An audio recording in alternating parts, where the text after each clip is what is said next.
Phoenix Down Radio is on the air.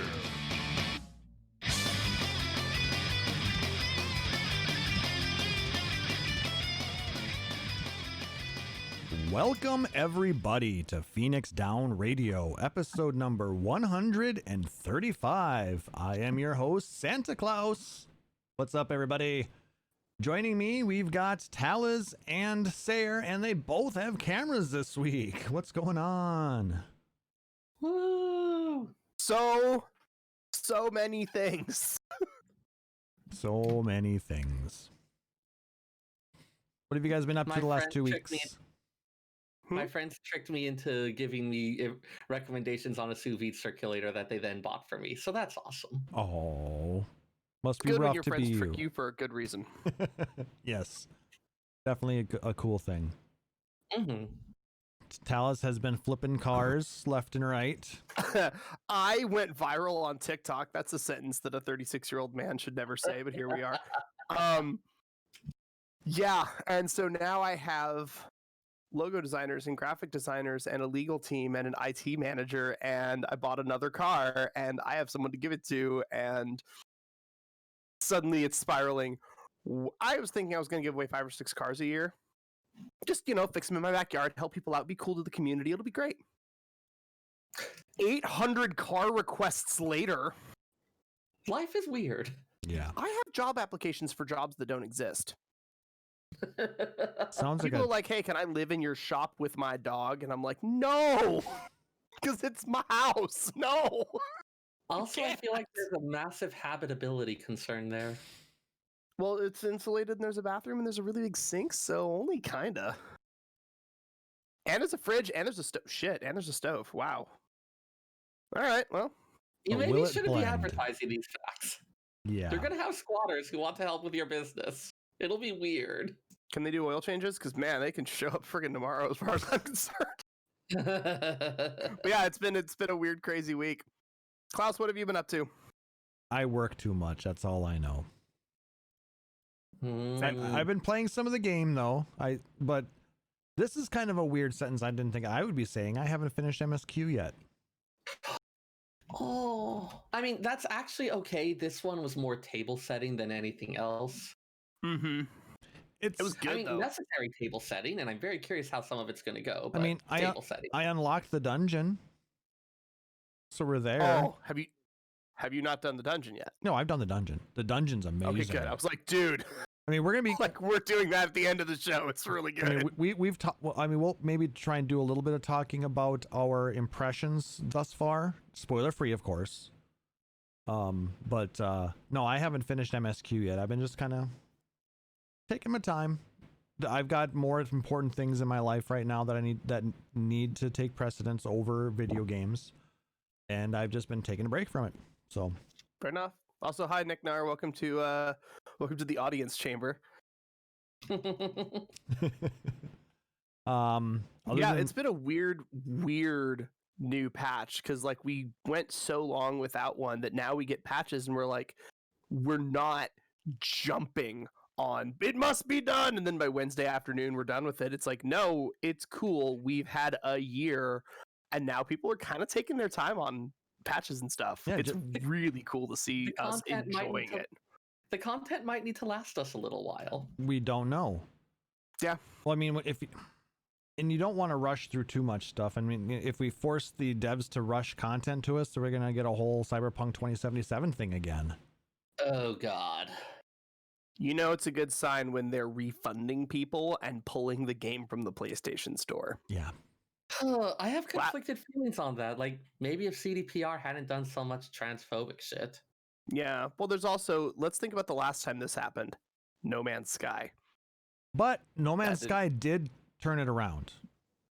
Eventually, but boy, they're not making a No Man's Sky 2 without a lot of people raising eyebrows. Yeah, but unfortunately, we're not a Cyberpunk 2077 show. We're not a general gaming show. We'll talk about a little bit of stuff, but we would just want our dev team to keep doing what they do and do it as best as they can. So take your time. Take your time. Stay healthy. Absolutely. I mean, they're up to the point where they feel they're almost 100% capacity again, and they're working from home. Yeah, Such an insane concept in my head. No, they're just doing it right. They're doing it amazing. I mean, you remember Tristan from way back when? He just got a job working as an associate producer for a game company, and they said that they're, even once the pandemic's over, they're not planning to return to the office. Mm-hmm. Yeah. Which means I that wonder why. no, I mean, like, it's a lot cheaper in terms of like overhead for office costs and things like that. Yep. Certain types of coordination might actually be easier. He's actually said that he is now thinking about, since he lives in Saskatchewan, if maybe he wants to live in a country that's a little bit warmer. Barbados actually now has a thing that's like a 1-year work tourist visa for people who are like working remotely. It's like, hey, you can live here because their tourism industry has been decimated. Well, you gotta do what you gotta do. Yeah, That is, the world is very different. I also come from, but work in Seattle, where we now have acres and acres and acres and acres of Amazon buildings that are now completely worthless. It's gonna be really weird when everybody goes back to work. We'll see what happens. I am wondering if rental prices around here might be slightly less insane. One can hope. Cross your fingers, man. All right, so let's go ahead and jump into some gaming community news because there's actually a bit of it to talk about. Yes, there is. Final Fantasy VII news. Final Fantasy VII Remake wins Best RPG and Best Score in Music at the Game Awards. So that's pretty awesome. I'll agree with that. Nicely done. So nostalgic. It was a well done game, and you can see it playing behind me because they gotta have something going with this. Since Final Fantasy VII music today, we're gonna keep the Final Fantasy VII imagery going in the back. Just really good game anyway. Also announced, Sephiroth is going to be joining Super Smash Ultimate on December 23rd. You technically can unlock him a little early, like there's some type of special challenge thing they're doing with yada yada yada, so you can unlock him a day or two early. But only if you have the character pack too, I believe, right? I forget the exact details. I actually haven't played Smash in years, so I haven't Neither been following have it that much. I haven't played any Smash game that requires DLC. But yeah, so that's pretty cool. Some Final Fantasy XI news. The December update is out. The Voracious Resurgence. They've got some Ambuscade battle updates. A new Keeping Warm in Winter campaign. A new A-Man Trove Bounty campaign is going. And the December login bonuses are going as well. Where is my copy? The game is like one deviation, maybe two away from just straight up going free to play to make sure that there's always players on. Because honestly, those login campaigns are it's on not more than they're off. No, this isn't a free login campaign. This is the one to keep people to log in on a regular basis. Each month, as you log in, you build up points, and those are traded in for items. Correct. One of the items you can get a Shantoto 2 Trust, I believe. Yep. So I still get the newsletter, but honestly, I only skim parts of it that I'm interested in because it's 11. I don't really play it. It's the trust with Shantoto floating with the orbs swirling around her and looking like she's about to nuke you out of existence. But here's one that kind of came out of left field. This one came from Gamerscape, and I've also seen it in a couple of other outlets as well. Apparently, according to a Korean news outlet, the Final Fantasy XI mobile project has been canceled. We don't have confirmation on that yet. SE did specifically respond just to say that because it's a joint project with Nexon, they cannot provide answers to questions at present. So it's unclear if it actually has been canceled, if maybe they're going in a new direction, such as bringing it all in-house, if this is just a rumor.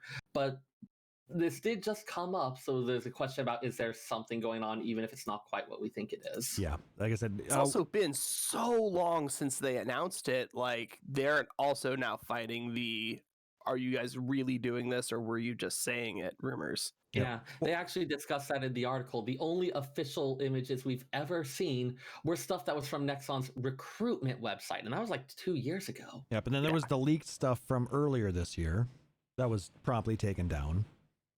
Yeah, they've been remarkably secretive about it, and I don't quite understand why. Yeah. Not sure When exactly you're trying to what's hype going a on. game, there is no secrets. You just go all in all the time.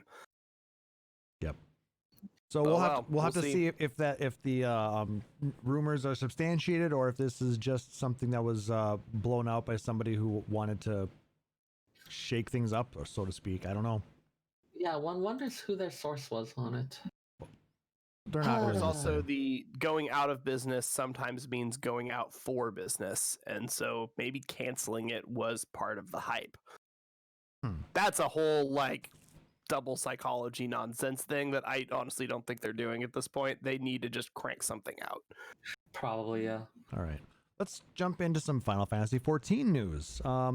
Let's start off our 14 discussion by talking a little bit about patch 5.4. Like I said, I haven't completed the MSQ yet. I haven't set foot into the new Emerald weapon. Oh. But I have done Eden. That was fun. I have done MSQ up to unlocking the new dungeon. And that dungeon is amazing. Yes. The music. Yeah. The music. The music, I'm going to spend an unhealthy amount of time playing in an FF1 themed dungeon. And someone described it as having a very Banjo-Kazooie vibe. That third area. That third area. Dissolved crystals. Is that what that was? Yeah, it was claimed that that comes for dissolved crystals. I also threw a picture into the host channel of one of my favorite little details from the dungeon. Like, yeah, that was... Yeah.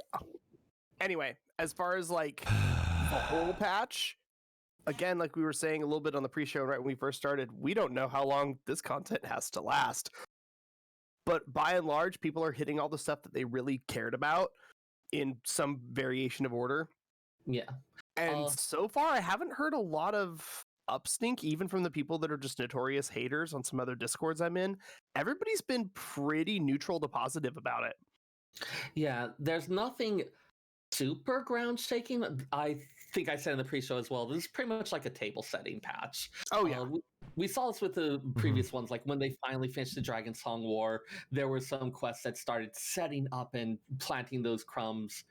I'm mixing my metaphors there, but whatever. For the Stormblood story, things like that. Yep. So it's kind of saying here where it's like they're clearly setting up some of the details, nothing super ground shaking, but some interesting stuff. Yeah, I'm sure I will completely enjoy it, and I will finish it probably by the first of the year type of thing. But yeah. Sorrow of Werelit, I feel like I have a pretty good idea of where the story is going, though they added some neat little lore aspects. Retconned a couple things about Gaius, some of the more unsavory aspects of his character, which I am honestly a little grumbly about, but I guess they wanted him to be like everyone to love him and to not have these weird aspects. The fight itself was really cool. It's been pointed out that the weapons, like their shape and form, actually has a lot to do with a lot of the mechanical aspects of the fight. I'll explain that more if we get into like spoiler casty type stuff, but it was a fun fight, really atmospheric on a lot of the mechanics.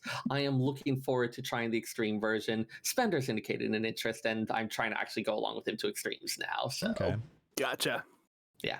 Nice. I have Christmas Eve and Christmas Day off, so I'll probably be running all of the rest of 5.4 that I haven't done yet on those days. And then, yeah, Eden was pretty awesome. Lots of fun callbacks and references to other Final Fantasies again. Mostly focusing on FF8, though. What was it? We've got a Dissidia remix of a Final Fantasy III character set to Final Fantasy VIII music in Final Fantasy XIV. What the hell, guys? That's 14 in a nutshell right there. Come on. I was gonna say 14 is just a like theme park anyway. It is. Like, Pretty that's much. just perfect. And then you've got your mythological deep cuts in the final one. Oh god, and that like little inter-sequence. Like it was to go from the frenetic combat to those like kind of more quiet, peaceful moments in the little midsection. It's like, oh, it was sweet. They're so in lesbians. They are definitely in lesbians with each other, big time. Though I have to say that, you know, I did something I didn't think I'd ever hear myself saying. That fight has too many boobs. That is actually a mythological reference to a famous statue. And I almost made Taliz spit out his pork skewer. I fucking lost it. I also have a pillow that is actually butt shaped that is sitting right over there. Here we are, the Ephesian Artemis, the great mother goddess. I mean, they're going in for like the Eden and like all stuff like that. Oh my gosh, and we end with like that beautiful pride crystal in the Garden of Eden. Oh yeah. So if anybody wants to know the difference between Seyrr and I'm going in for a ass man versus boobs guy joke, and he's going in with actual lore of history. So okay, I there just you put a have it. picture there. That is the actual historical statue, damn it. Why? I'm done. I can't anymore.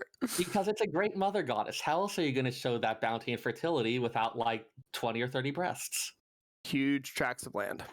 It turns out that history is just as horny. See also the Pompeian graffiti. Can't hear you, Taliz. I was talking to somebody off camera. Don't worry about it. Okay, cool. Making sure that you weren't muted inadvertently. Yeah, if you're like saying something excoriating about all of the ancient boobies, I want to know. Well, there's a sentence I never thought I'd say. All right, hang on. Uh-oh. Now you've done it. Now you've done it. Now props are happening. Oh dear. What have I done? This is why you need to join us live at twitch.tv/PhoenixDownRadio. Seyrr, I would like to show you the greatest thing that I have purchased in the near past. Oh, dear. This is the buttress. What?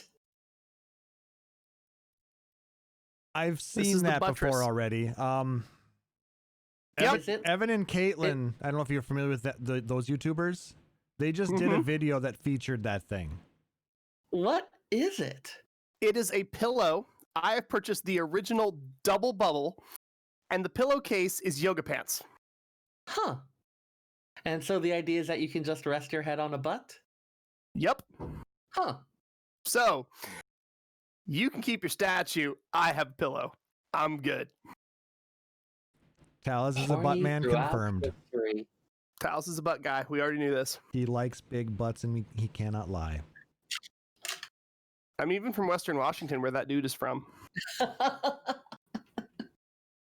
He once traded in a TV at a pawn shop that a friend of mine worked at.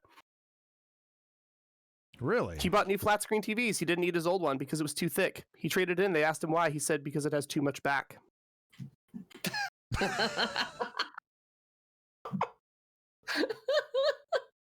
Actual real story, but that's a whole other thing. At least he's got a good sense of humor. They also did have the Your Hawk quest, which is another one that's setting up stuff for next patch. But oh my gosh, am I intrigued about what's going on there. I haven't touched that one yet either, nor have I done the final role quest. Yes, they did add a final thing to the role quest for those who've completed all of the 4 role quest lines, and then the uniting thing at the end. They added a bit onto that. The requirements that were involved made me have some suspicions about what they were doing, which were quickly confirmed. And I'm really excited about what they might do about it in the future. They don't leave a storyline untouched. Like I can't really say much about it without spoiling a whole lot. So it was good. You liked it? I haven't done that yet. I was waiting on that to determine if it was something I needed to do now or if it was something I could do later. You can do it later. It is pretty much entirely a thing of storylines. Yep. As long as you don't mind getting spoiled on it in 3 weeks. I'll have it done by then. Fair enough. Yeah. But yes, it is it is a story that was left unfinished that they're putting another chapter into. I'll put it that way. Cool. And there's a distinct possibility that they will expand more on that in the future. So you guys enjoyed the patch overall? Yeah. Yes, absolutely. It was also really weird because we spent, again, I keep saying, we spent so long without a patch. Then we finally got one. We were like, what the hell we're supposed to do with this? And now a month and a half later, we get something else. And it's like, oh yeah, this game continues to evolve and grow. Mm-hmm. It's been so long that we just kind of forgot about that aspect of it. So I liked this one. I feel like we're actually finally getting caught up into the here's how this game is supposed to work. Here's how the updates are supposed to work. Here's the story. Here's the stuff you've been waiting for. Everybody has max gear on every job that they care about at this point. It's time to start doing some new stuff. Yep. And we finally have that new stuff. I wonder it's how much of this is Oh, going and to... I played a couple. Go ahead. I was just going to say... I also... Seyrr, please yes. speak. Yes. I also played a couple open tournaments of Triple Triad, and that was fun. I took 7th place in one and then 1st place in another. Cool. Congratulations. Klauss, your turn. I was just going to say, I wonder how much of what we've are getting in this patch is going to lead us to what we're going to speculate on for the upcoming expansion. Yeah. Because this is generally when we start to get some clues. I'm also kind of blown away that the fact that we're coming up on 2 years of Shadowbringers. We're a year and a half right now. It doesn't feel like it. Yeah. Well, it feels A like year about and a half 12. of Stormblood, I was like, oh my god, we are still here. We are still fighting. Good lord, what is happening? A year and a half in, I'm like, oh yeah, and we're back, and we're good now. But What? No! There's shit going on still. you also have to remember that 2020 has been about 34 years. It has been. It has been. Curiously, about 3 weeks. Yeah. Yeah. I mean, for any long-term listeners of the podcast, y'all will remember at the start of this year when I was really excited about moving to Japan for my dream job And that just after seems selling like my dream car. 3 weeks ago. And that was 3 weeks ago. But also like 2 decades. And it's And been that was also 4 years. decades. just how It's time been a works now. weird year. Wibbly wobbly, timey wimey. Jeremy Baramy. All right. The other thing we got going on in game right now is Starlight Celebration. I did do that. And It's a starlight miracle. it was actually a cute story. I appreciated it. It actually had some content to do. It took me a couple hours. Is it the orphanage again? Nope. Which one is it this time? This time it's in Gridania, and there is a son of a words are escaping me. A son of a merchant from Ul'dah was sent with the what do they call him? The Saint of Naimia. Godbert. To help out with a number of things in Gridania for the Starlight Celebration. Okay, but like it starts in Gridania, It's not all, in Ul'dah? It's all in Gridania. I mean, That's new. No, yeah, I mean, it's been in Gridania before. it's Has it? Gridania if they've been doing stuff with like the Starlight Choir and things like that. Yeah, remember? Oh, okay, that's fair. That's right. Because it's right. We did the music game last year, or was that year before? It was done 2 years because there were two. That's right. Because Because we could sing the year before's song on the last one. Yep. And we could also sing it very badly. A friend of mine found me the YouTube video of somebody who's just like messed every note, so it's just like Well, death of a cat. you Just gotta remember, awful noises. that one is on the soundtrack as well. It's so good. Oh. It's so good. Not because it's good, not because it's functional or helpful or funny, but because of the fact that that they dead ass had to say, okay, guys, here's what we're recording today. And 4 people had to stand there in front of a mic, in front of a pop screen with headphones on, and just freaking off-key yodel into the mic and call it a day.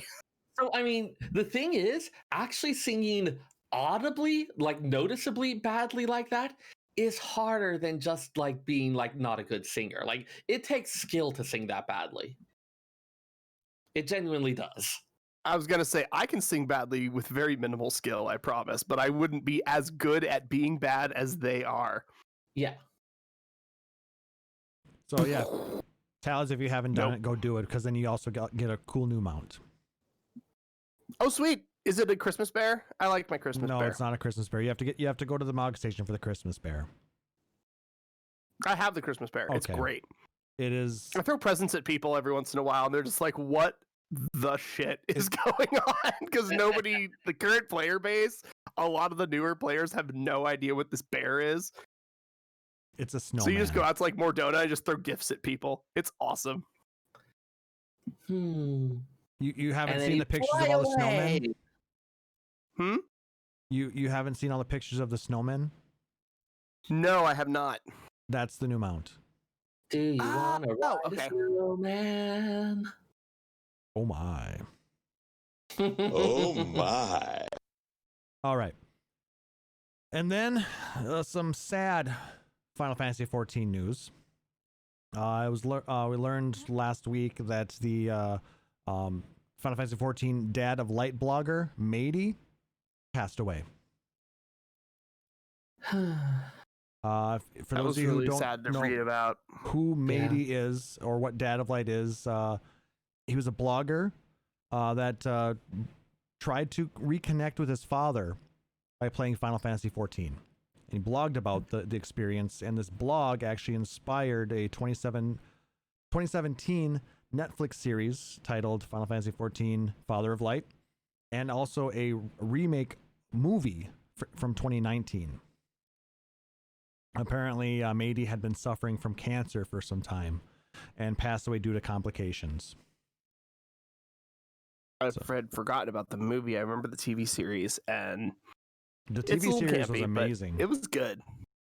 It was fun to watch. I mean, it was such a heartbreaking thing that even Yoshida wrote a very long and heartfelt post on the developer's blog. I'm linking that in the show notes as well. So make sure to go read that, because it was a very heartfelt, and it must have been tough for him to sit and write that, because losing somebody that you care about, it's not easy. And Yoshida feels like he lost a really close friend. Yeah. And like I It said, also is a way to share that Yoshida really does genuinely care about the community for this game. absolutely. So our hearts go out to Maidy's family, friends, and anybody who was touched by the story. So Anything I can think of to say just feels cheap, Yeah, I'm just lost. Yeah. but here's some fun, interesting news that maybe lift your spirits. It's not directly related to Final Fantasy, but it's Final Fantasy adjacent. Ooh, adjacency. I do like Final Fantasy adjacent. So I think you'll appreciate this. This one will also hit some of you comic book fans out there. Apparently, Final Fantasy artist Yoshitake Amano has been commissioned to draw a cover for the upcoming DC Comics Harley Quinn series. Ooh. God, it's so him, but like it's like, okay, this is clearly Amano, but I really, really love it. It's like kind of goofy and ridiculous. The wall that my camera is not facing is covered in Amano art. And yes, you need to go check that out, guys. It is Absolutely. so Like good. it's very clearly Amano's work, but it's like given how much of his other stuff I've seen, it feels like a little bit of a different take from his usual style. Harley Quinn looks kind of like Kefka meets Terra. Oh Yeah. my god, yes. That's what it is. Also, for because none of you guys can see this, there's actually a shared file that we use for talking to each other and whatnot. And in that shared file, all of us can click and move and highlight and stuff. every single one of us has like our icons are just bouncing around on top of each other on this link right now as we're talking about it. It is pretty funny. Yeah. Like we're all just all in on it. But yeah, it's absolutely phenomenal art, and there's lots of little things that remind me of all the side pieces that he would do for like the Final Fantasy II and Final Fantasy III art when they didn't know what the game was going to be about yet. Mm-hmm. So he just drew random stuff, and maybe it made it in and maybe it didn't. If I share screen, will it pop up in my frame or? So I would not. Okay. People can click on it. Let's not find out while we're live, Yes, please. but I like the idea. Whatever. Pushing code to the production server live is totally fine. That's what a bunch of my software friends said. Or is it the opposite? And I'm going to go You've ahead been and watching mute Gundam Seyrr too now. much.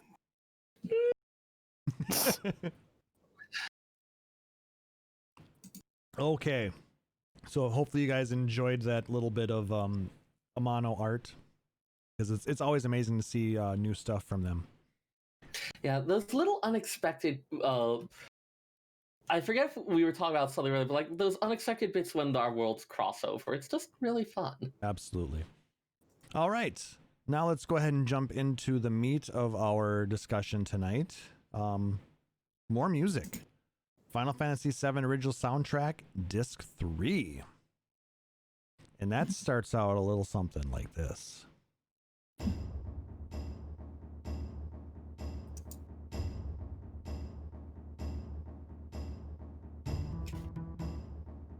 I love this song. It's a slow build, but what a build it is.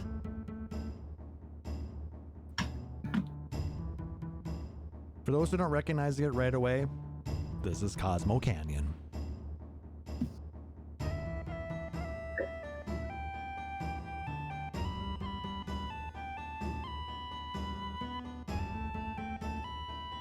Just the sound of the instruments here is just, it just brings back so many happy memories. It's like, this is Red's homecoming. I forgot how deep in the game this showed up. I thought it was earlier than that. Like, there's some bits where it's referenced. One of the tracks we talked about, I think last week, had some elements from this, since it's involving Red 13 and some of those mystical elements. Mm-hmm. Yeah, I mean, let's see, we did get to Fort Condor, so yeah, after Fort Condor would have been Cosmo Canyon, yeah. Yep. But yeah, like, we've gotten elements of this before, but does Red 13 have his own theme? I'm not sure. Not that I can recall. I mean, I guess you could sort of call this one his theme. It makes me think of Red, so... Sometimes characters don't get their own specific theme song, but they have songs that are notoriously played during most of their cutscenes. Home Sweet Home for Bart's comes to mind. But yeah, Cosmo Canyon is sort of his unofficial theme in the same way. Yeah.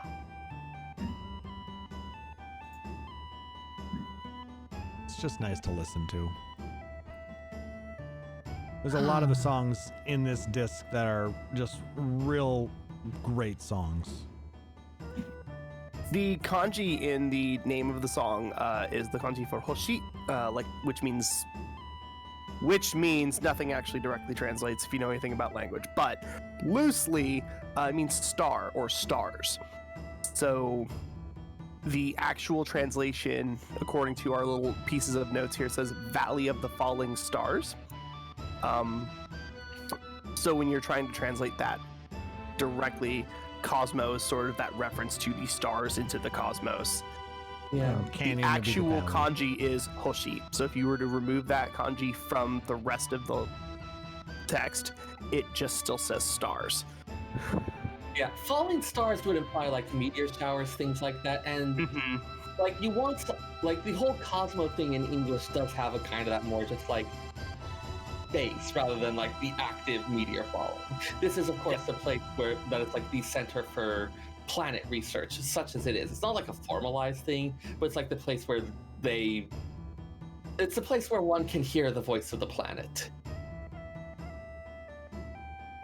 which again has taken on a bit more of like a mystical back to nature thing in to contrast with Shinra. Speaking of the voice of the planet,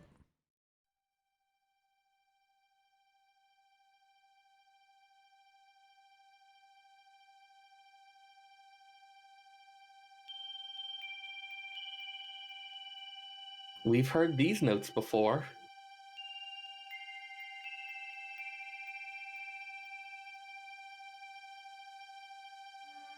this plays during scenes at Cosmo Canyon when Bugenhagen explains about the planet and the life stream.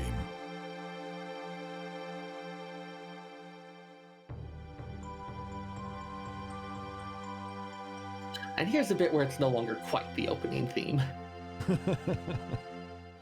But it wants to remind you, you're still playing the same game as when you backflipped off a train and killed a dude. Yep.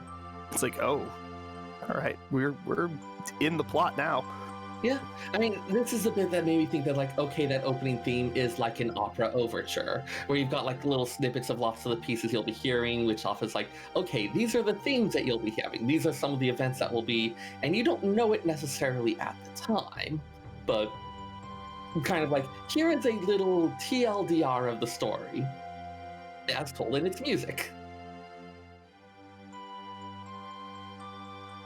One of the bands I follow decided to start doing storylines for all of their albums, and their first and last tracks on each album have that same sort of idea where they pull pieces from all the songs.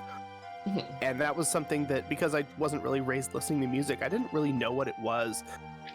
And now I'm going back and listening to specifically video game soundtracks, which is just video games as a medium treat music very differently than a lot of other mediums do. And I'm seeing the same kind of builds because of stuff like, we only have so much memory, so we can only do so much. But now that memory is less of an issue, and even in the days of 7 when we had CD audio, memory was less of an issue, and they were still using those same tactics and forms of creating that opera, creating one ballad that gets pieced out through different beats of a story. But it's all, like I said, it's part of the storytelling process. The music is what keeps you really involved in the game. Oh, absolutely. Opera has certainly never had to worry about memory disk space limitations or anything like that. Well, sure it has. You can only remember so much. I was going to say the memory is the audience. You've only got them for 90 minutes. What operas are you going to? None, because I was born in 84.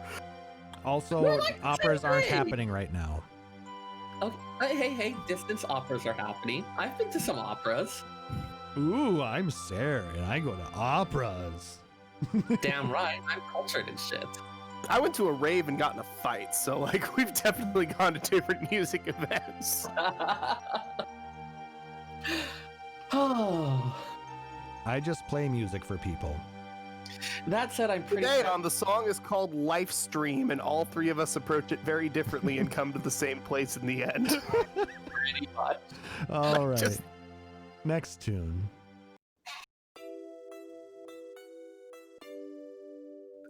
Oh, and we got that Cosmo Canyon melody again. Different instruments, different tempo. We've put that back in percussion. Yep. This is called The Great Warrior. This is when Red learns about his father. I guess it's minor key shifted too. Because it's very sad, what happened to Red's dad. Yeah. And when you want to make it sad, you minor key shift it. And play it with a really obscure instrument. It's true. Well, when they shifted to the new MIDI palettes that they had with the PlayStation, they were able to get access to a whole bunch of different things, and you might as well use them all, right? Mm-hmm. I mean, you paid for it, you might as well get full use. Sometimes less is more, sometimes more is more. I mean, finding that line of where you start not getting benefits out of it, that's the difference between doing it to just this do soundtrack. Doing it to just do it versus doing it because you find an interesting use for it. This is an interesting use for it. It fits very well. There's perfectly good soundtracks for video games that you're like, cool. It's like, how much is that soundtrack? Oh, it's $1 if you can find one because no one cares. And then there's like the Final Fantasy VII soundtrack remastered on 9 CDs, and that'll be $200. And everybody's like, yeah, it's legit. Excuse me, what? Like, there's a big difference between if you care when you're writing it. This is one where they definitely put in that care.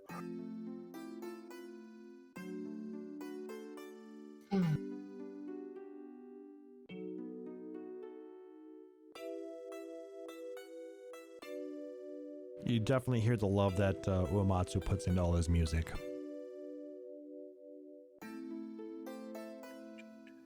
And like in cooking, sometimes when you put in an ingredient, you think, well, this doesn't really do anything. And then you make it again without that ingredient, and you go, I can't tell that it's there, but I can definitely tell that it's absent. You can tell when Uematsu shares a track. You can tell when Uematsu doesn't do a soundtrack. You can hear that difference. You can hear that there's something missing, and it's really hard to isolate, but he's got just a certain amount of attention to detail. What I'm hearing here is that Uematsu is a bay leaf. Yeah, Uematsu is a bay leaf, basically. Uematsu is whether or not you crushed the star anise. No, Uematsu is definitely saffron. Come on.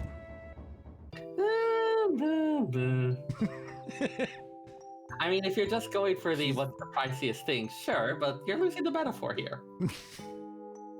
What you don't, I mean, you don't think he's realistically, worth the money? if I had the choice between rice or saffron rice, I'm taking saffron rice. I mean, that's fair. Not only does it look prettier, it tastes better. But if you said, hey, you can only have one person do your soundtrack, you can have Yasunori Mitsuda or Nobuo Uematsu, I'm going to be like, okay, you know my first choice, but the second choice is still really damn good. Yeah. It's like, there are no wrong answers to that question. There's just like different shades of right. The wrong answer is DJ SoundCloud. That's the one that you don't want to touch. All right, next song. All right, time for a bit of a mood shift.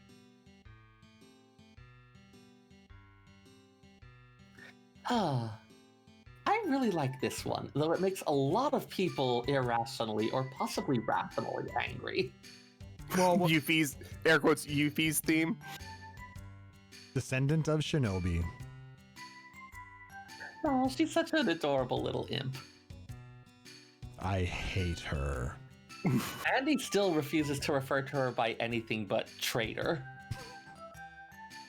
Like, there's a party member who actively betrayed us multiple times, and he focuses on one who stole our materia that one time. Because it's our materia, damn it. This music doesn't fit her, though. It doesn't. This music is not Her befitting of a introduction traitor. reminded me of... She's actually a very playful Her character. intro reminded me of, what's his name, from 4, when you meet him, and it's like Edge, and it's like, oh, hey, look, there's a ninja. And you're like, oh, okay, cool. And then he just helps you kick butt for the last third of the game. And it's like, okay, but he didn't really fit. When you think of Final Fantasy IV, Edge doesn't really fit. Oh, You hey, can we got fit the in 7, sort of, but not in... Well, I'm Something wondering. about her just doesn't click. Here's the It thing, cool. though. I'm going to say this first, and then you can go ahead and interject. Go for I it. think she's going to click more with the remake. Yeah.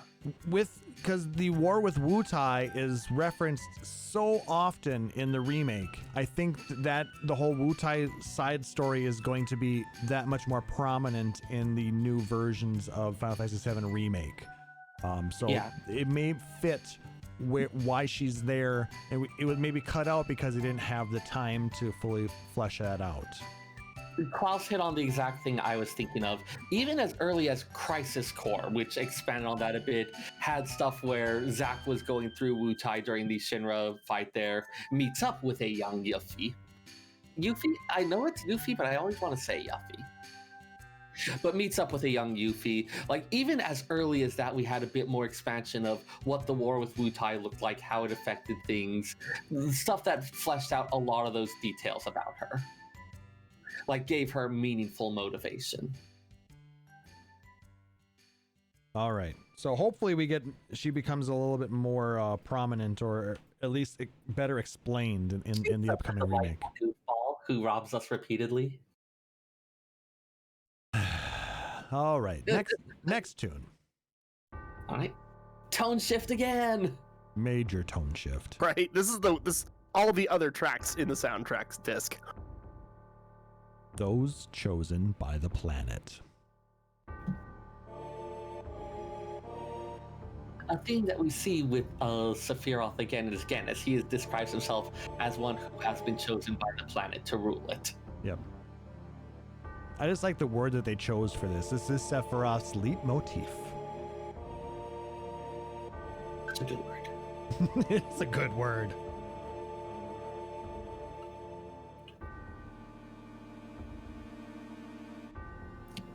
And they go into some nice explanation here. The theme has ominously chiming bells and beating drums, and later a choir chants with some rising guitar strings.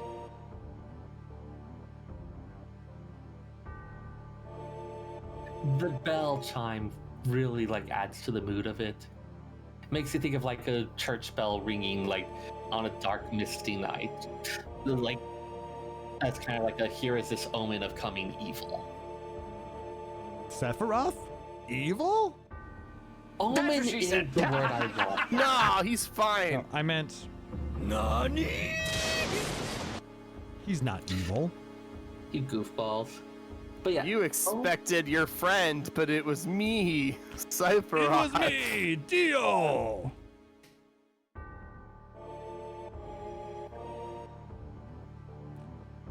And having this swelling in the background as he says his progressively more deranged isn't quite the word I want, because at no point does he seem gibbering or mad. He seems like the type of insanity that is eerily calm, focused in its purpose. He knows the truth. He knows what needs to be done. And that certainty and clarity, that is a type of madness in and of itself, and it's what makes him so frightening. Well, that and the whole big fucking sword destroying everything in a single stroke kind of thing. No, his is more long, pokey, stabby. Oh yes. I mean, But, long. I mean, what's 6 foot long? There is a certain clarity and certainty of purpose that is just frightening in and of itself. Well, when you've got an alien bug in your head, yeah. Kind of. We'll get to that. Well, we've discussed the whole what the it- calamity is from 7. Right. I mean, Also, spoiler alert for people who haven't played Final Fantasy VII. The game is 23 years old. We're talking about it. It's fine. it's Sephiroth, especially at various points, there's a question of yes, Genova was this thing. There's the Genova cells in him. At a certain point, there does become a question of, is Genova influencing him, or is he kind of strong enough that he started leveraging that connection in reverse? And part of it is him bending Genova and its powers to his will. It's never 100%. Nope. Don't want that. Don't want any of that to be true. That's bad. It is never clear which one it is. If it's which one is bending the other, if it is some kind of strange melding of the two. 7 remake might actually tell us some more of this. Yeah, Yep. I'll be interested to see how they explore that. So Nicknar, it is not 7 remake spoilers. It is 7 remake speculation. Get it right. Next song.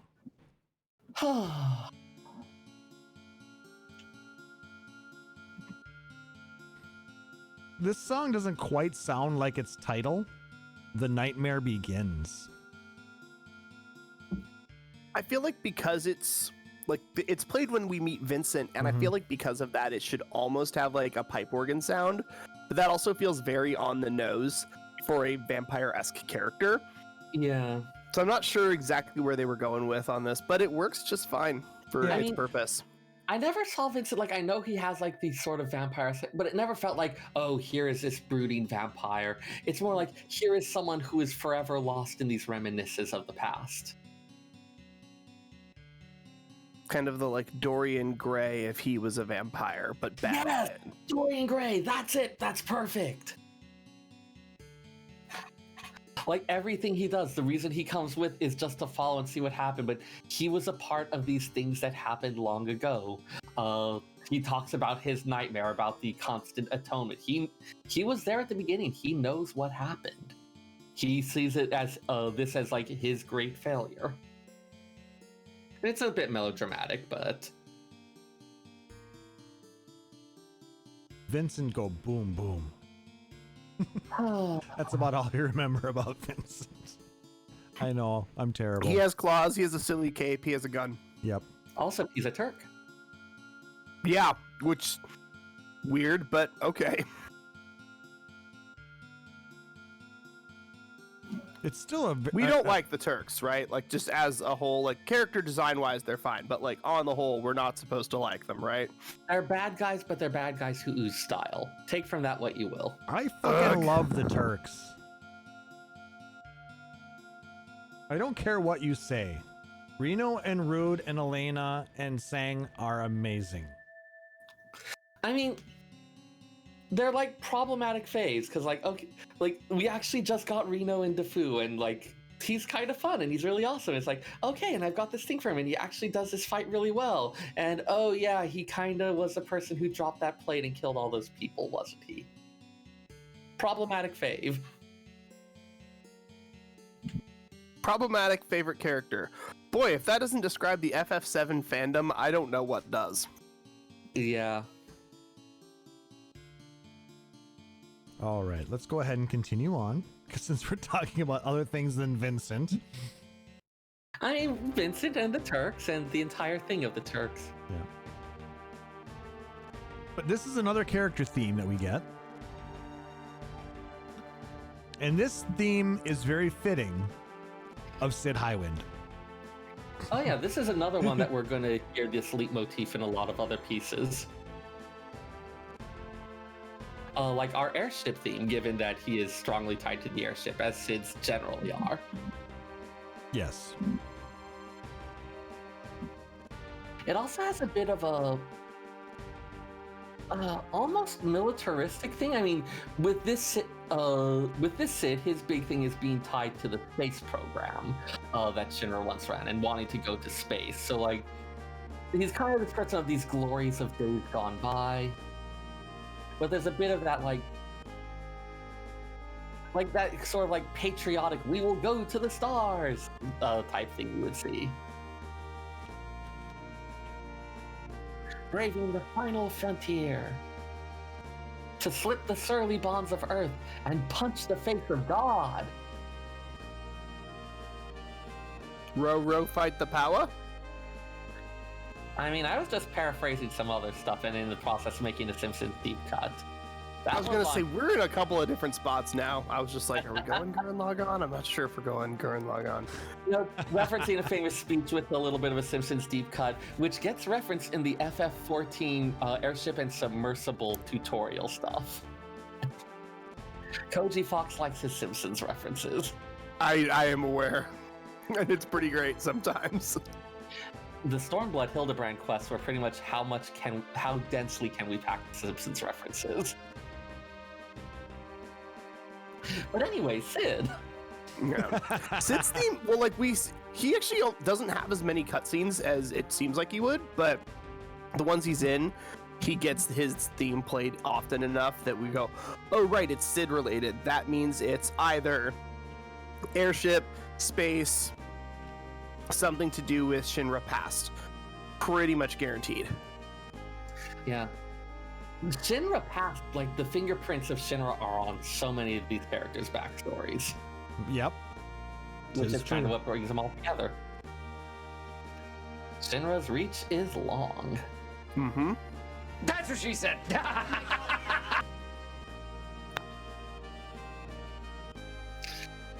Sorry. Well done. Not sorry. Nope. Never apologize. Go in. Full all the way. Oh my.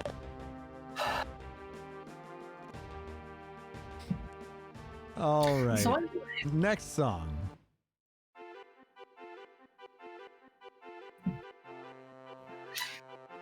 I don't have the notes up. I'm trying to remember what this one was.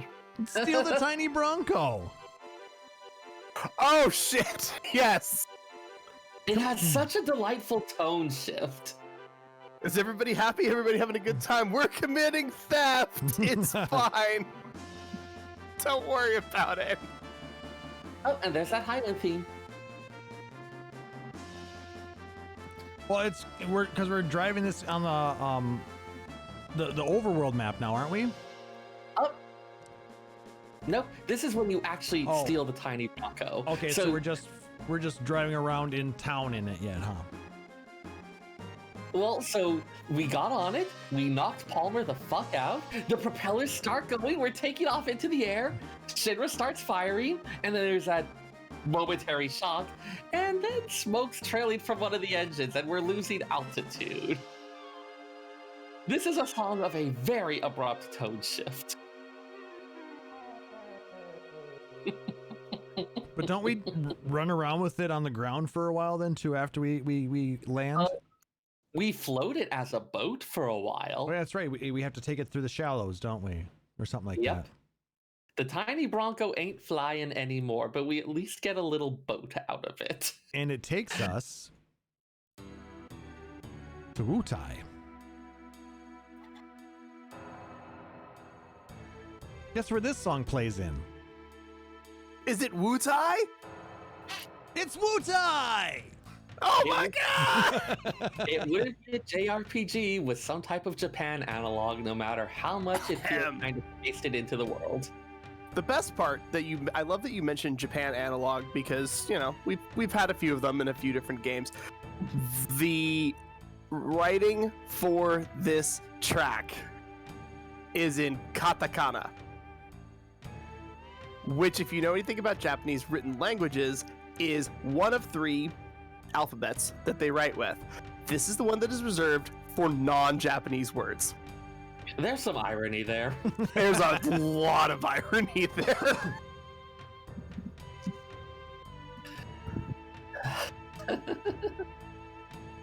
So yes, this bit, as we actually arrive on the continent, Yuffie departs with all of our materia, which makes it very lucky that lots of stuff provide. Not yet. Okay. God. Jeez. Well, music track-wise, perhaps, but by the time we actually get to Wutai. But so we're exploring this while also dealing with our erstwhile ninja and an unfortunate set of vacationers.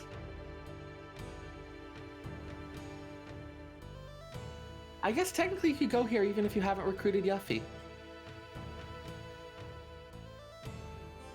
Well, it's important storyline, isn't it, at some point? Or is this all side? This is all side quest. You never have to go there. You'll miss a lot of good stuff if you do, but yeah, there's some good weapons and armor in that tower fight, isn't there? Yep, plus some specialized materia. You'll miss a couple summons. And the rest of your materia. Well, I suppose it never gets stolen if you don't go here.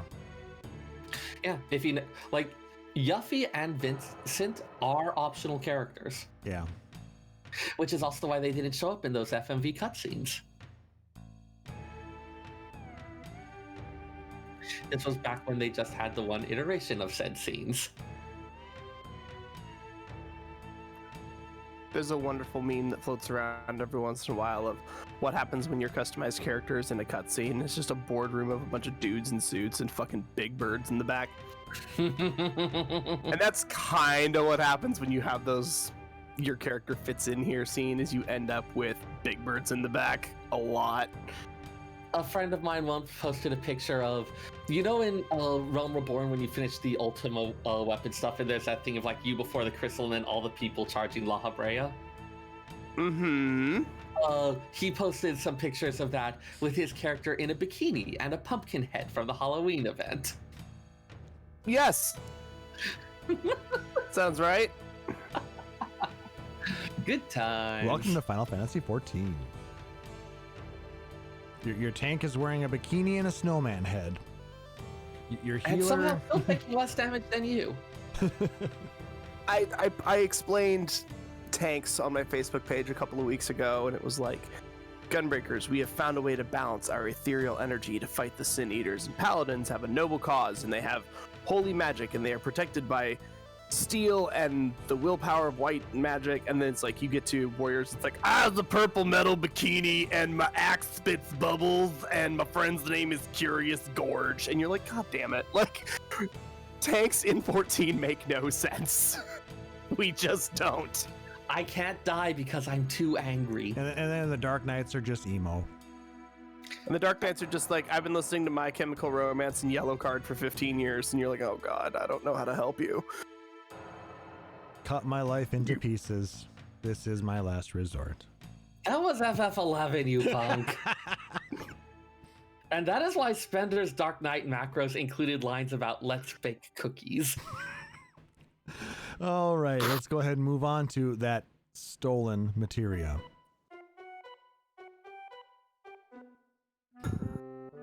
Oh. Someone's being sneaky. But like, again, in that goofy, fun way. Even the name of this track. Yeah, the name is Itadaki, or Itadaki Materia. And Itadaki is tough to translate directly because it usually is paired with something. Itadakimasu, something that I will have. It's the thing you say at the start of a meal. There's a video game series called Itadaki Street. It's a property management and tax management game.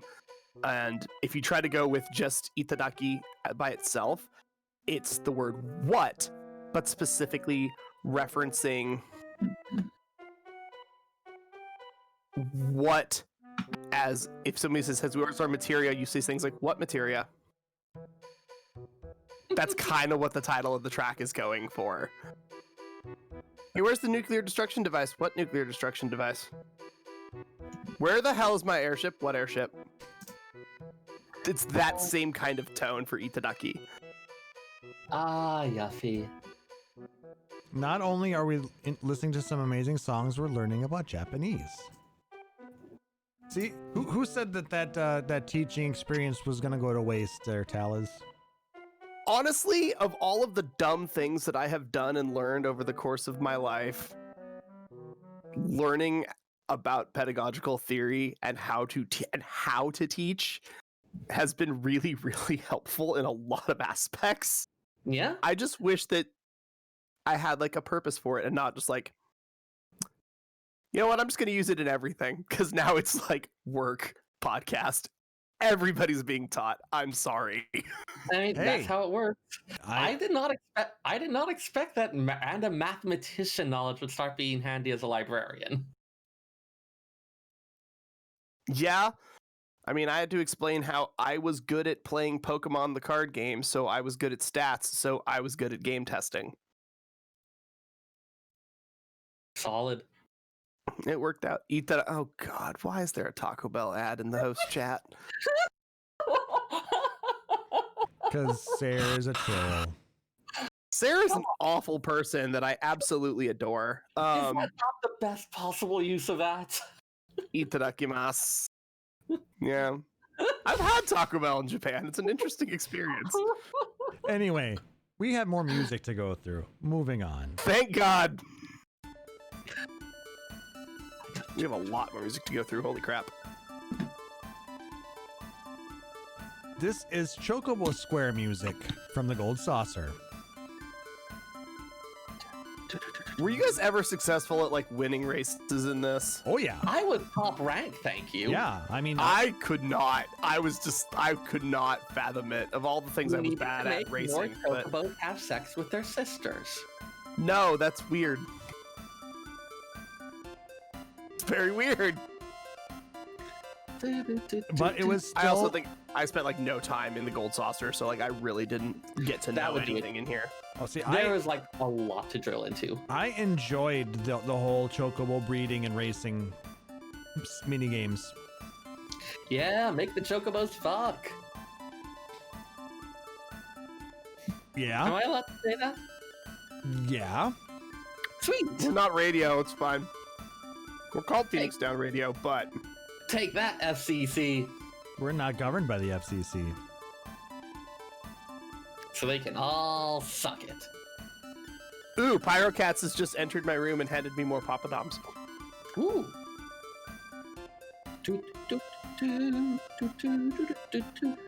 It's just a happy Also, little apparently song. Pyrocats is at my house, so that's cool. Hi, Pyrocats.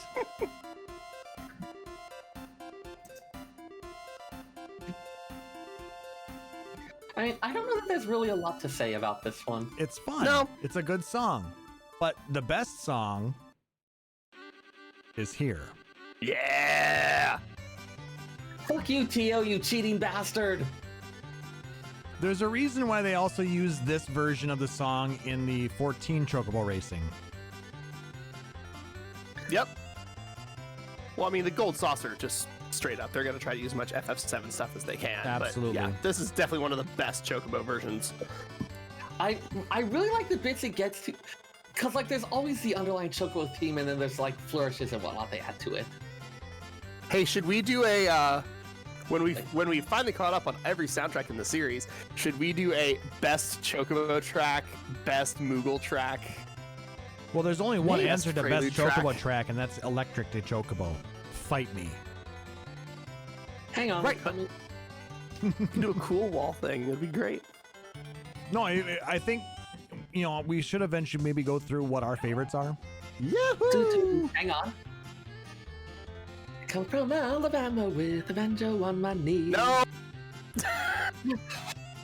I am going to mute you, Seyrr. It's just that one bit. Like, I'm not normally so much like, it's not quite much. I'm not for once. I was like, okay, that little lick there, the tune is like, okay, that actually works really well. Hey, Seyrr, I've been doing this to people for the last 2 days, and I'm going to do it to you too, and I want to ruin 2 songs for you. Ooh. The lyrics to Deck the Halls work with War Pigs. You're welcome. Oh my god, that's brilliant! What do you mean? Better? Now you'll never be able to hear either song the same way again. This is gonna make the next time I play Rock Band even better. Do you know it doesn't check the words you're singing just to make sure? No. It's all tune. Just like Twitch sings. Dang. Anyways.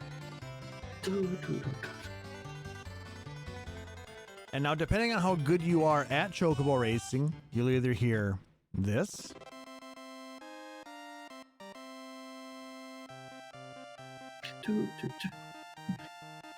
Oh, it's your classic victory fanfare. yep. This also plays after successfully stopping an enemy attack at Fort Condor. Congrats, you did good at a minigame. Yep. Apparently, it only plays in the versions after the original PlayStation version. Huh. So it didn't play the original PlayStation version, but this was just used for Chocobo Race wins. Or you'll hear, Yeah, minor key.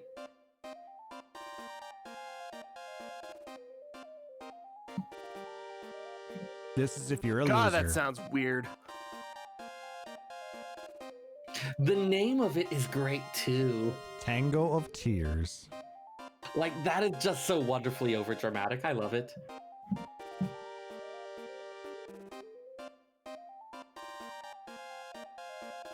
As your Chocobo limps across the finish line. Are you implying that? Are you implying that Uematsu would be overly dramatic with his music? Never. I don't even know where that came from. All right. Next song.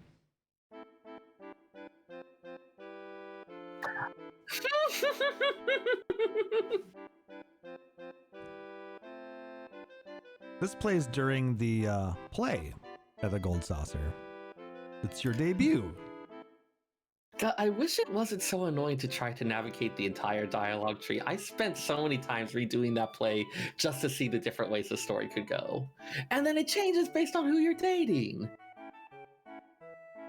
You would have to have Oh a my God, lot of different saves for this one then, huh? I mean, I think now at this point, I would just go and look it up. Oh my god, I wonder if they'll keep the Gold Saucer date. I wonder if they'll keep the option to date different people. I wonder if they'll actually have a proper Barrett date. Final Fantasy VII, the dating sim. I mean, we already had Weird Cat Dad dating sim in FF14. Yeah, we kind of did. We also had Metal Gear's Weird Cat Dad. Damn right. It was such a weird set of quests. Everything involving China is a treasure, and I will not hear any words to the contrary. Alphano and his assistants. Oh. Oh yeah, was this like the first really major mainstream game that it had like the relationship values and a thing associated with how that would turn out? At least for American audiences? I don't know. No, because Persona was doing that as well. Was Persona out at this point though? Oh yeah, the OG Persona was, yeah. But was it in the US? Well, okay, no, I'm actually thinking about it now. I think Shin Megami Tensei might have been out. Persona might not have been. And I don't know. But yeah, throughout the game, including all sorts of things when they weren't even there, which makes it seem like it's a little bit less about just, oh, what do they think of you from all the stuff you've done, and more about like, what style and personality have you exhibited? You get to date one of your party members. Aerith had, of course, like, demanded a payment of a date. Wait, was it Shiba? There was bodyguarding, there was a... Oh, she would pay you with a date. Which, typically, she takes the gold saucer. Though you could potentially end up with Tifa, Yuffie, or Barrett, depending on how hard you've worked to alienate people. I want to date John. I want to date Barrett in the remake. Yeah, I'm really hoping they like keep some element of this in. Speaking of... Oh yeah. Now on most of the dates... This is the date music. Kind of.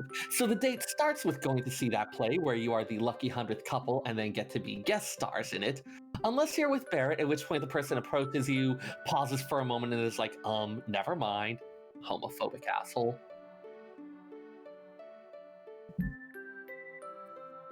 But whether you go to the play or not, afterwards you do get to go for a ride on the round square, I think it was, which they even lampshade in FF14 with people asking, like, how can it be a round square? Which is kind of like the aerial tramway ride. Takes you on a circuit of the gold saucer. Lots of pretty romantic views. And depending on who you're dating, you get some kind of conversation about what, about how things are going. Aerith drops some, vaguely foreshadowy words. Tifa once again fails to spit it out. Tell us how you really feel. Like, there's multiple things that Tifa needs to spit out, and she keeps failing on all of them. Oh Her my. feelings, her concerns about about what Cloud remembers. I'm No, glad you not got it, that. Taliz.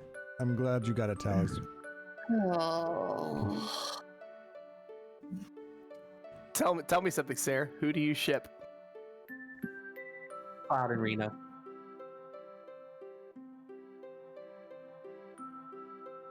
Tifa and Aerith, come on. Oh, yeah. Like, that's so obvious. I do appreciate in the remake how Tifa and Aerith have both, like, kind of teamed up to be like, yeah, we're not actually dealing with Cloud's shit. This is dumb. Yep, I love it. I still want Jessie to be the love interest. I'd be okay with that. Well, okay, I want remake Jessie to be the love interest because she was a badass. But yeah. Barrett and Red 13, says Nick Nar. Oh man, it's like Vivi and Quina in 9. Yes. Well, not quite. Yes! Oh my god, they are the most adorable couple. So happy. Yeah, yeah, anyway. Anyway, like this really like tender music. Whoever you're with, they're talking a bit about like some of what they've been going through on this journey, which you're still only partway through. Yep. Their thoughts, their aspirations, their fears. Whoever you're matched with, it can be a surprisingly tender moment, especially as the fireworks burst. As it's actually called Words Drown by Fireworks. Yep. All right, let's go ahead and continue on to the Forested Temple, aka the Temple of the Ancients. Oh, once again, we've got those chimes as this thing of like this almost otherworldly, like going back away from the like technology and science type thing and going to the more mystical.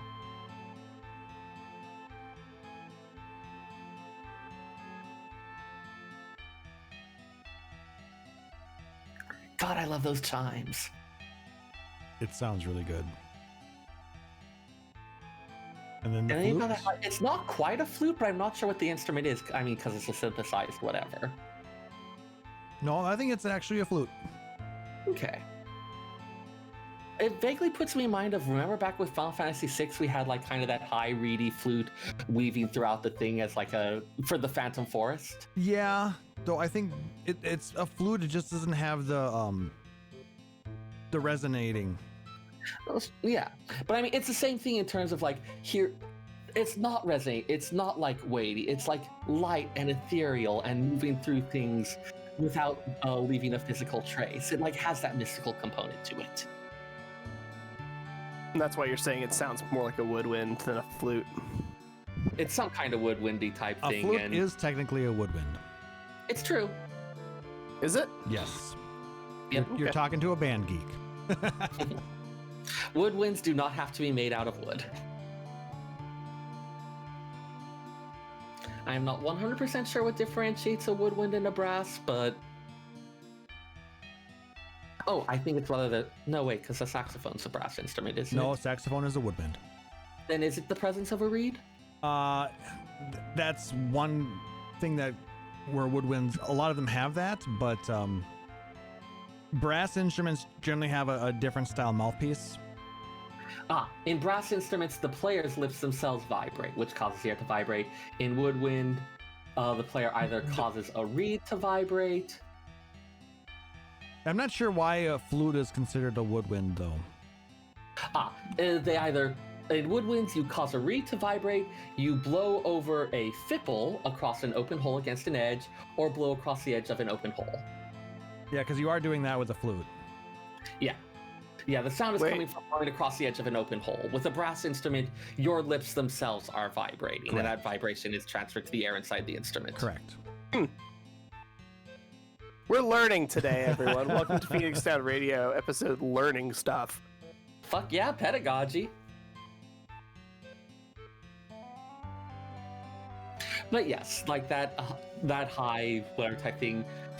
As I said, it doesn't resonate, and I think that's what makes it work well. Something that resonates, that feels forceful, that feels solid and heavy, and you don't want that here. I think if they were actually playing this with a live orchestra, you would hear the resonating a bit more. Because this is a MIDI version of a flute, it's going to be straight tone. Got it. That's why. That's my best guess. But I think you still want that ethereal thing, which then kind of contrasts with the chimes. Yeah. Well, I think you could still make it ethereal sounding if you had the... Yeah. I just love this track. This is one that I have hummed like in random, like while working on random things at work, while just walking along. Every so often it just pops into my head. There's something about it that sticks around. What about this one?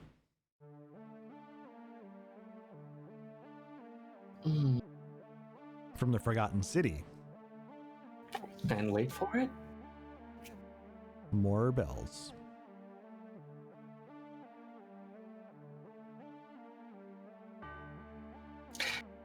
Anything dealing with the ancients, it feels kind of alien on some level. We go through their city where they're like giant shells, all sorts of other stuff. It's like, it feels strange to think that people lived there. They lived very different lives from the ones that the people on the planet live now. Like, the ancients feel inaccessible in this way, like us, but at the same time not.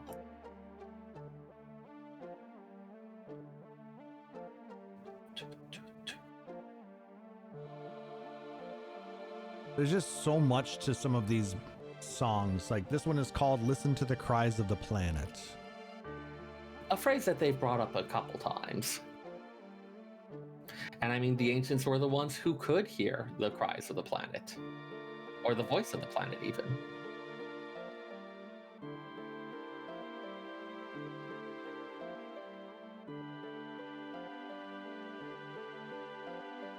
I mean, this is just such a fitting theme for Forgotten City.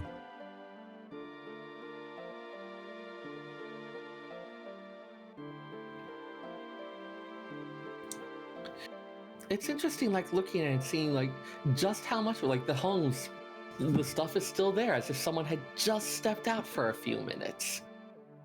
It's clearly been abandoned for ages.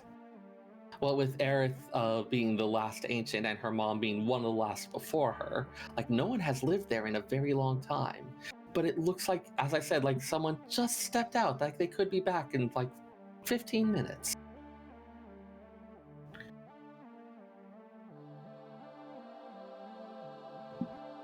There's also a little bit kind of some of the elements of Sephiroth's Those Chosen by the Planet. Like we've got a kind of melding of all these different ancient things, especially at this point when we don't understand the full depth of it. I think at this point in the plot, we still think that Jenova has something to do with the ancients rather than being... Well, wait, no, because we've gone... It's at Icicle Inn when we get that bit... Yeah, so at this point, we still aren't quite clear on what Jenova is, and there's some thought that like this is part of or related to the ancients, instead of being this outside invader. So it's kind of like the similarities of the music. This is all the stuff from long ago times. I just like listening to it. Yeah. It's also very, very slow, so that you do pay attention to. We're used to our hectic, fast guns and swords and magic battles. It's like, no, this is a part where you need to slow down, read the text, figure out where you are, figure out what's happening. You're involved in something far beyond you at this point, and you need to be paying attention. Yes. And the dichotomy of what you've been doing for the last 25 hours and where the start of this arc of the story is, you need to be paying attention to what's happening or you are going to get absolutely wrecked. Yeah, especially this is after Aerith has left the party saying she's off to do something that only she can do, where it's like, okay, we are... All along we've been chasing Sephiroth and all that, but there's a lot of the impression that we are involved in something far greater than we thought this was. At first, we just thought it was Cloud trying to get answers about the past. And it's like, okay, we are entering something much bigger. Yep. Mm-hmm. God, this moment was such a shock back at that time.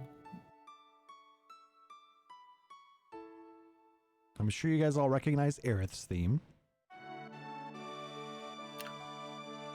Was this the first point of the game where we'd heard it pure and unalloyed like this? Yes. We've heard pieces. We've heard a lot of it, though. We've heard parts of it in a bunch of spots. Yes, Right. there are pieces to it.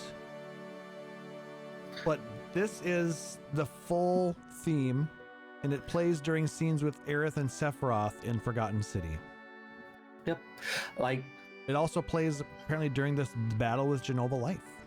yep, the music does not stop, which makes it that much more affecting. Like, normally you'd have, okay, there's the boss music, this high speed up. It doesn't let you take it out of it, because we've approached Aerith. There's been some stuff where Cloud seems to be losing control. We're very concerned about what's going to happen. He snaps out of it. It switches to FMV, which at the time is this like, hey, it's really cool. It's like, for scenes that are really awesome, it's stuff that has a lot of affecting. Like, today it looks clunky, but back then it's like, oh wow, it's in FMV. Mm-hmm. We see Aerith looking up, that smile on her face, camera shift to show Sephiroth plunging down, and we only have a moment before we see that blade stick out through Aerith's chest. That was a genuine shock at the time. Because prior to this, when we saw Joseph or Paladin Pullum or Leo? Leo, like whoever else, it was always I'll hold the wall, I'll hold the stone, I'll block this hit, I'll jump in front of you. A smile better suits a hero. Like, Valley. we have a lot of those. This is different. This is none of that. This is, it got stolen from us. This is, you hurt someone we care about. Yeah. This is very different than the other ones we've seen. she was not fighting Sephiroth. She was just kneeling there praying. Mm-hmm. This was not our ally struck down in the culmination of, this was our enemy swiping, knocking a piece off the board. Yep. But don't And worry, again, guys. It's not.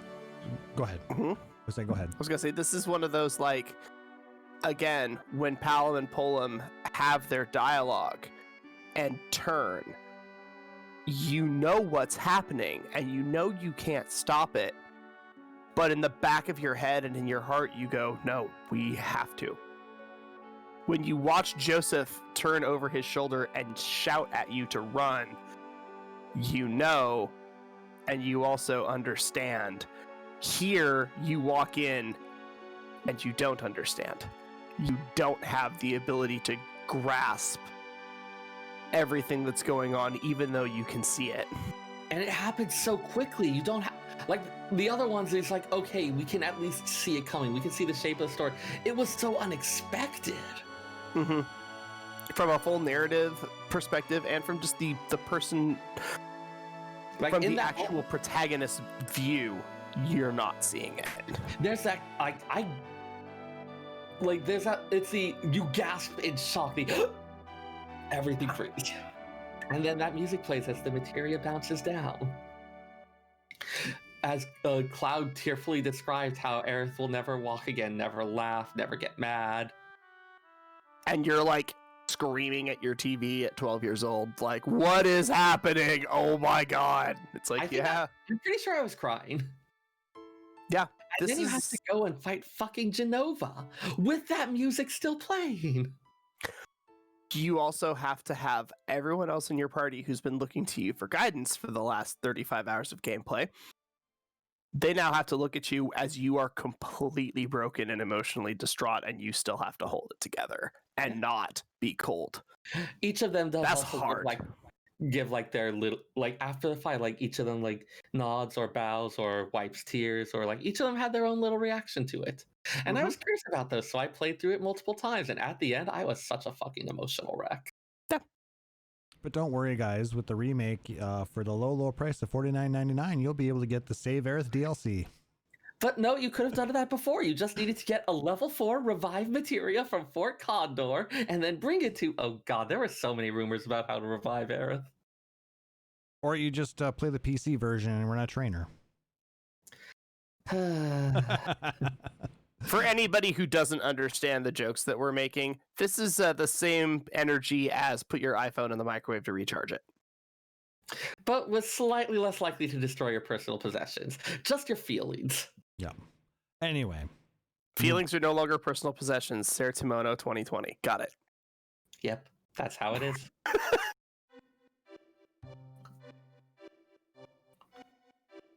After that whole thing, we move on to the Great Glacier.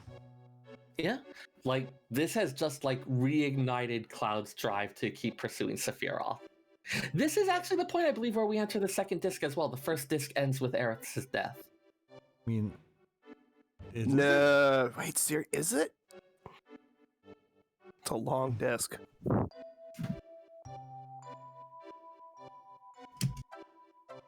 Hell if I remember. Then again, I was also playing on the PC version. I think that had forward. Yep, Aerith's death is the last part of Disc 1. Disc 2 has your party in the ancient city. Cloud talking about, like, Taliz kind of, like, redoubled his drive to pursue Sephiroth. And so you continue after him to the Great Glacier.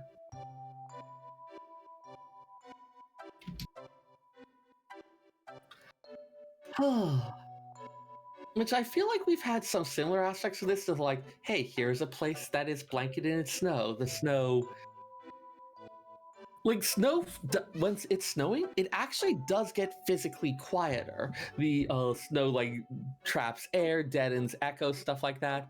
It is, like, freshly fallen snow physically makes a place quieter. And you get that a lot with music in snowy locales, where there's, like, kind of this quiet, slow, the world slowing to a halt. There's nothing strong, there's nothing forceful. Here is this silent world with the snow falling down on it.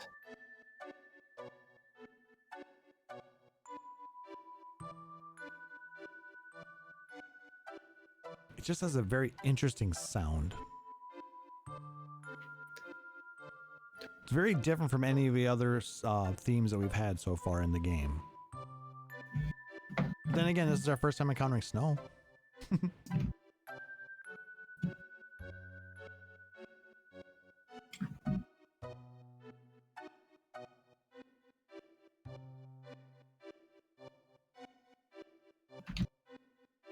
All right, let's go ahead and move on to the next theme. The reason we were in the Great Glacier is we were looking for the North Cave.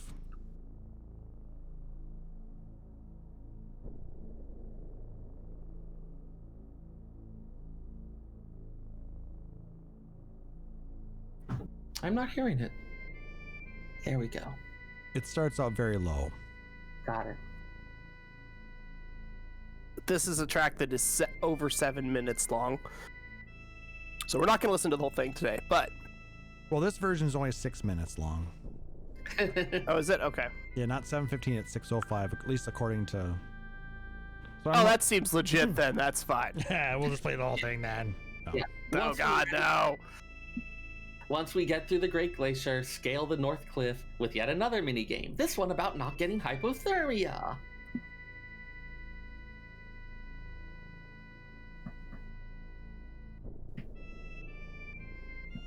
Once we have the crown, we can get the eye. Once we have the eye, we can get the tonic. Once we have the tonic, we can wake up the prince. When we have the prince waking up, we can get the key. When we have the key, we can get the dynamite. When we have the dynamite, we can get the canal. I am not 100% sure if that's a parody or an actual... That's FF1. Right. This has been a thing that we've been doing for a while. Yeah. The bad thing happened. Let's figure out the solution 9 steps later. I mean, in this one, we've just been following Sephiroth the entire time, so... Yeah, the worst step. We have to follow this dude.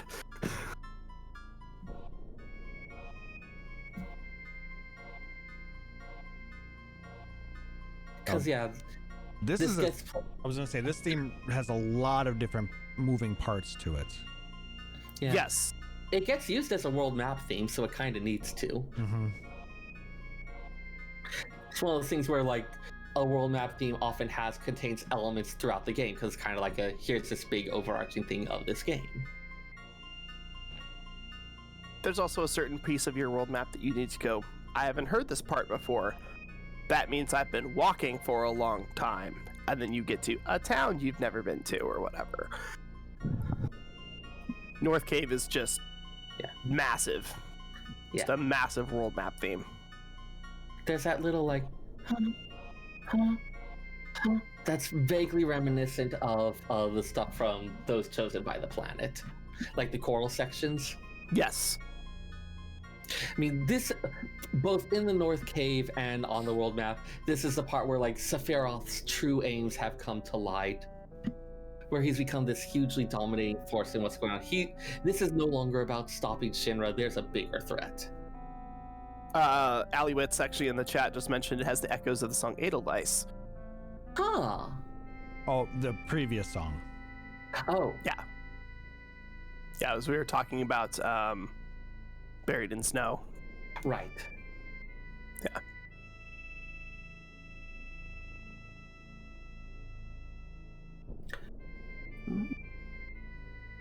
See, now it's changed to an entirely different sound.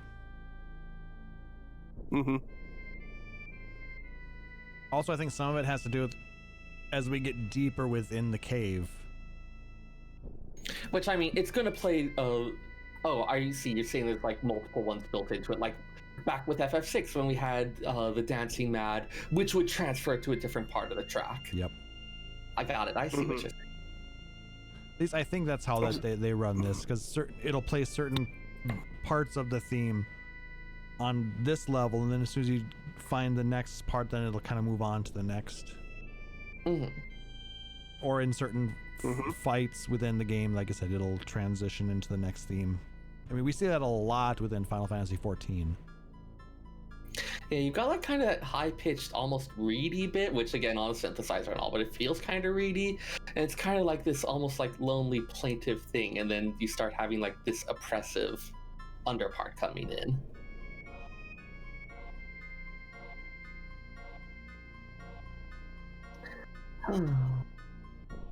Right now, I think it's kind of in a repeating phase. So Yeah. we'll go ahead and move I on think we've got enough to of it. Reunion.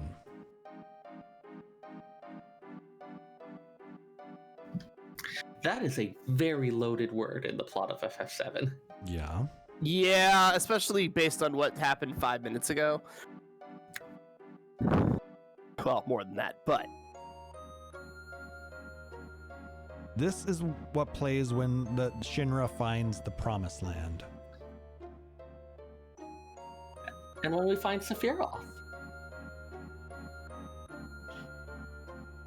And when we learn what exactly has been, or we at least get some of the glimmerings of what's been going on with Sephiroth and what we've been chasing and why we're here and why we were chasing it so hard.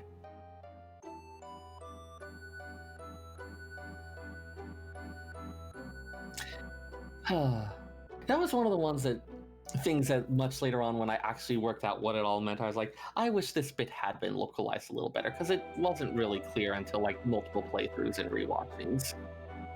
and there's only so much we could do when you're trying to just crank a game out, but Yeah. we have lost a lot in translations. Yeah, I guess that the fact that they're, I was gonna say the fact that they're able to go back now and remake the game, I think we're gonna see a lot of things that they meant to put into the game, and it'll help make more sense to us that didn't get it into localization. Yeah. I mean, back then it was not a smash hit. They would not have legions of fans who say, yeah, go ahead and take a couple extra weeks or months just to make sure this bit comes out right. Well, Take an extra 6 months, and yes, we will pay $60 3 times to play a game that we already know inside out. Nostalgia That's is a a lot. powerful impulse. well, this That's was the thing, we don't know it inside out, do we? Here's the thing, though. This was a time frame when game developers were pumping out sequels to games within a year to 2 years. Yeah, the production cycle was less involved. The stuff it was being developed on was less advanced, so... I mean, this was 1997. This was the 7th game in a franchise that started only 10 years prior. Yeah, Yeah. So we had been getting And there a was- game. In some cases, we were getting a game a year. and now- like we didn't, like 6 came out in what, 94? No, 95. I suppose the Japanese version would have been end of 94, and the we got in the US then in 95. And I mean, also they were developing originally for whatever Nintendo's next console would be, but had to switch over, so... There's a lot going on there. But even so, and then I think Final Fantasy VIII came out in like 98, didn't it? 98. Yep. Yeah, the production cycles were very different at that And point. then Final Fantasy IX came out, I believe, 2000. Yep. Same time as the PS2. It was the last one of, whenever there's a new console, there's always that like last generation of games that comes out. But I mean, just like I said, so Which games. oftentimes are some of Go ahead. Oftentimes, some of the most technically impressive ones, the ones where they've really gotten a handle on what they can do, I always point to Chrono Trigger. I point to Chrono Trigger, FF6. I actually like pointing to Excite Bike versus Super Mario Brothers 3. Huh. That's the same hardware. Yep. See, I would agree with that, except I have a friend who has a fanatical love of Excite Bike, so now I'm just like anything involved. I keep trying, like, he can't even seem to explain why he enjoys it. It's just, but it's fun. It's like, it's Excite Bike, dude. What are It's you also very broken. Anyway, we have one more song yet in this disc, so let's go ahead and knock that one out quick. Then Oh, we yeah, can there's a continue our bunch of discussion shit. later. A bunch of shit Yeah. goes down when we get to the Promised Land. Oh, and we've got that high wing theme, but it's minor shifted again. That means bad stuff. This song is called "Who Am I?" Ore wa dareda. and it plays in Medial after Cloud is found. Yeah, I don't think can you even get to Medial before? Because yeah, I don't think there are the shallows. You can't get there with the tiny Bronco. I don't think you have stuff available to breed a proper type of chocobo at that point either. There's probably an exploit to get there, but is it a glitchless exploit? Probably not. I don't think so. So yeah, when you get there, you find that there's someone they found recently washed up. Someone who, after events at the Northern Crater, fell directly into the life stream. Not something that people usually survive. And when they do, they're being bombarded with all of this distilled wisdom and consciousness of whatever of people long dead. Even if they physically survive, their minds are never the same. And that's kind of how we find Cloud. Yeah. He's just kind of, he's alive, but he's not Cloud. He's just kind of sitting there. Twitching, unclear if he even recognizes the people he sees in front of him. What a cliffhanger, huh? I also like that the track is it's ore wa dare da. Ore is the masculine form of the, it's like watashi wa, as for me. Ore wa is the less polite masculine form of that. It's the kind of shit that Vegeta says. Like, it's that level of disrespect to other people and for high and mighty notion of yourself. So saying ore wa is like he's not defaulting to politeness when he doesn't know what's happening. He's defaulting to brutishness when he doesn't know what's happening. So very, very subtle little piece of dialogue that doesn't make sense in English, but worked very much in Japan. Yeah. And that's disc 3. And I believe that's the point where, because we after Cloud's disappearance, Tifa is briefly our leader. And then I believe it's at this point that she sticks around to try to help take care of Cloud because she still has whatever stuff that she's not talking about, so that Sid gets to be in charge. Good old Sid. All right. Hope you guys are enjoying these walks through the soundtrack. I know I enjoy listening to all this music, so it's, like I said, something different for us to continue to enjoy, reminisce upon, and it's just good stuff. Yeah, and I mean, thinking about the FF7 remake, given like we've seen a lot of callbacks to music and stuff like that, it is kind of fun to remember, oh right, there were these bits of the story. Which story beats will we have? How much will they follow the original? Like, there's some fun speculative aspects as well that I enjoy.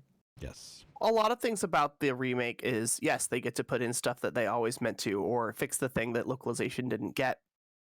But also, when something's 20 years old, when you come in 20 years later and say, this is actually the facts, it doesn't always get well received. So we should be seeing some interesting changes to the story that they just have to do in order for it to work now. Well, I mean, we don't They've already started to set things on a somewhat different path. Yeah, definitely. Oh, yeah. And we don't want the exact same game. I mean, because if you want the exact same game, just go play the remastered version of the game. Don't play the remake. Yeah, play the remastered where they fixed a couple of the bugs and they gave you the infinite money and the run fast glitch thing. Like, that's always fine. I just beat Final Fantasy IX a couple weeks ago using the run fast glitch or auto tool. Yeah, it makes the game really fast. No, I didn't get the full experience. I also did it in 16 hours instead of like 60. So Yeah. there's a lot of benefits to just playing through a story and getting a different but still very viable experience. I mean, it's Seven. It's the thing Go we ahead. talk, or at least that I've talked about with others, where it's like, this isn't what it was. This was what it made. Like, I'm hoping to get something that replicates some of how I felt from that, which is not going to be the same as the original one because I'm not the same person I was back then. I'm not going to get the same feelings and experiences from it.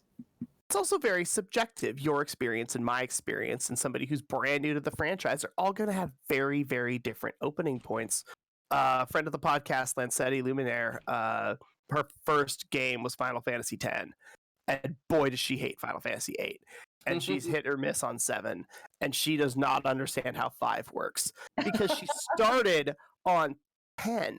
And I'm coming in like, that's like learning to drive on a Tesla SUV, and then I hand you an 80s hatchback with a manual transmission. Like, you can't go back that far. Your brain doesn't work that way. The things you know as normal didn't exist back then. 7 is Hilariously, she might have had a bit more of an okay time with 5 if she played 10 too.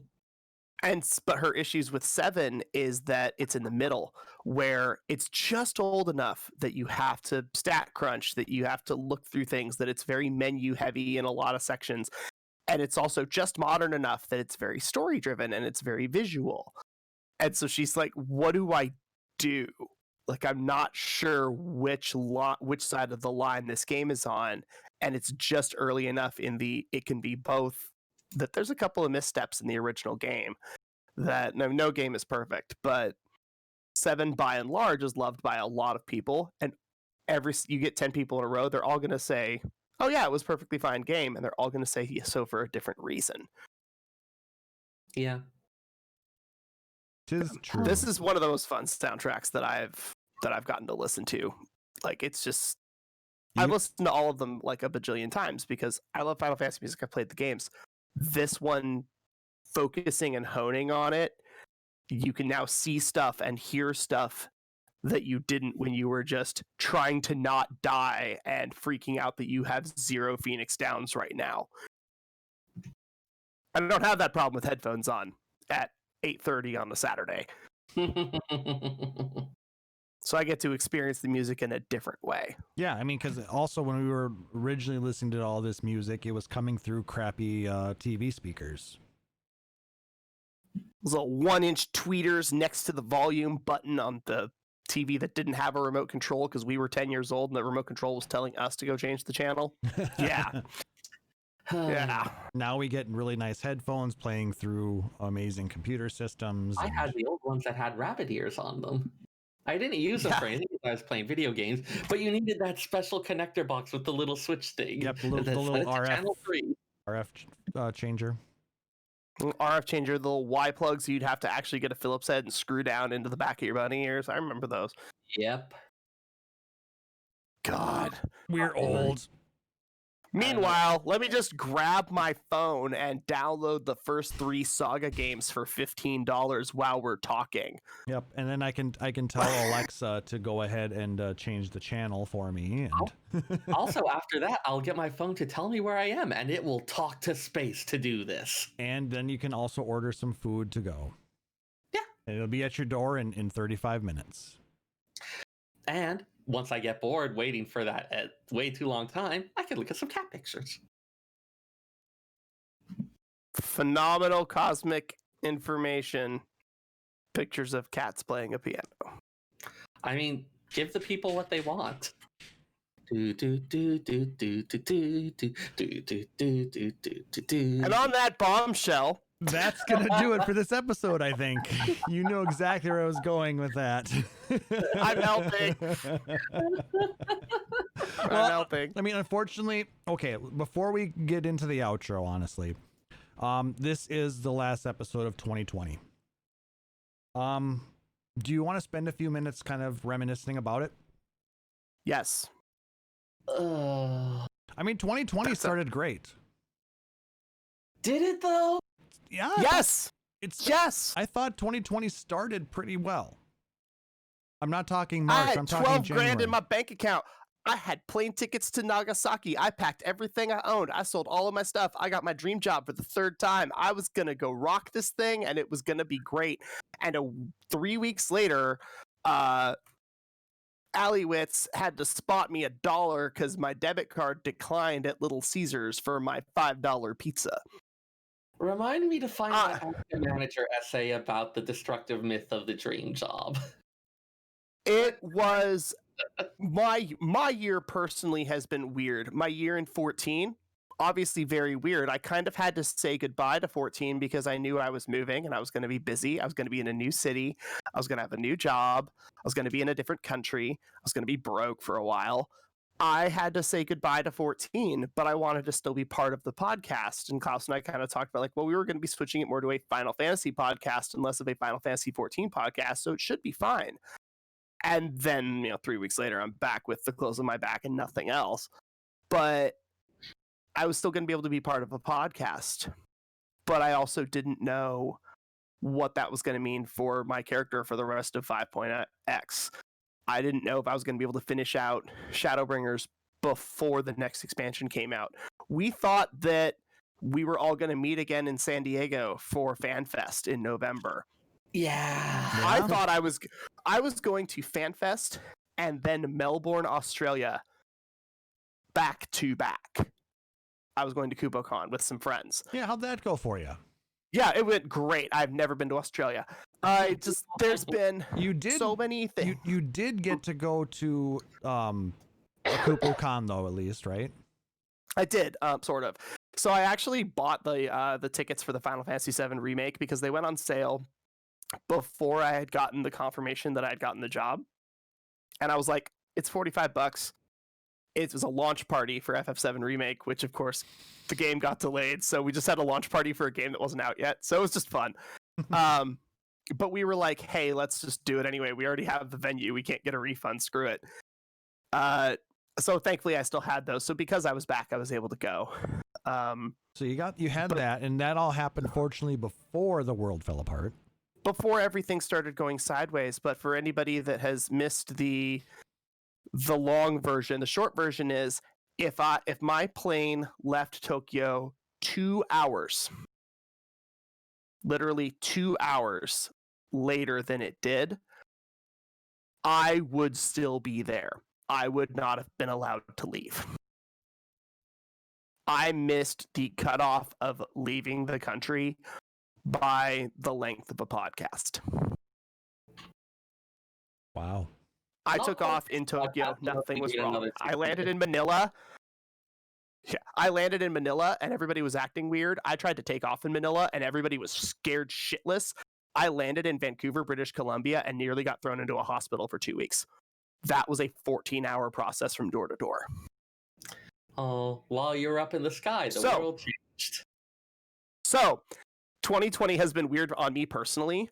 However, at the end of this, I get to look backwards and I get to say, okay, I got to sell cars. I got to work for several dealerships. I got to work multiple delivery jobs. I got to hang out with these two for the last 12 months, which has been amazing and very, very helpful, and having a good place to ground myself on both of you. Thank you. I found a career path that I never thought I was going to do. I got back with a company that I got fired from 10 years ago. And then ended up getting back in with that company, and I'm doing so well that I looked into transferring to another store, and my managers and my field manager came together and pulled me aside and said, we'd really like for you to not do that because we've noticed a tick upwards in quality and level of service and energy and morale since you came. And so I was like, cool. I'm not a complete and utter failure like I kind of thought I was in February when I had to unceremoniously leave Nagasaki at 6 o'clock in the morning. Nah, that was just other people being dicks. So, like, it's been a weird year, but at the end, we figured it all out. And it is in no small thanks to Klauss and Seyrr, who have been, yes, it's every 2 weeks. Yes, we bitch about podcast stuff. Yes, we forget about notes.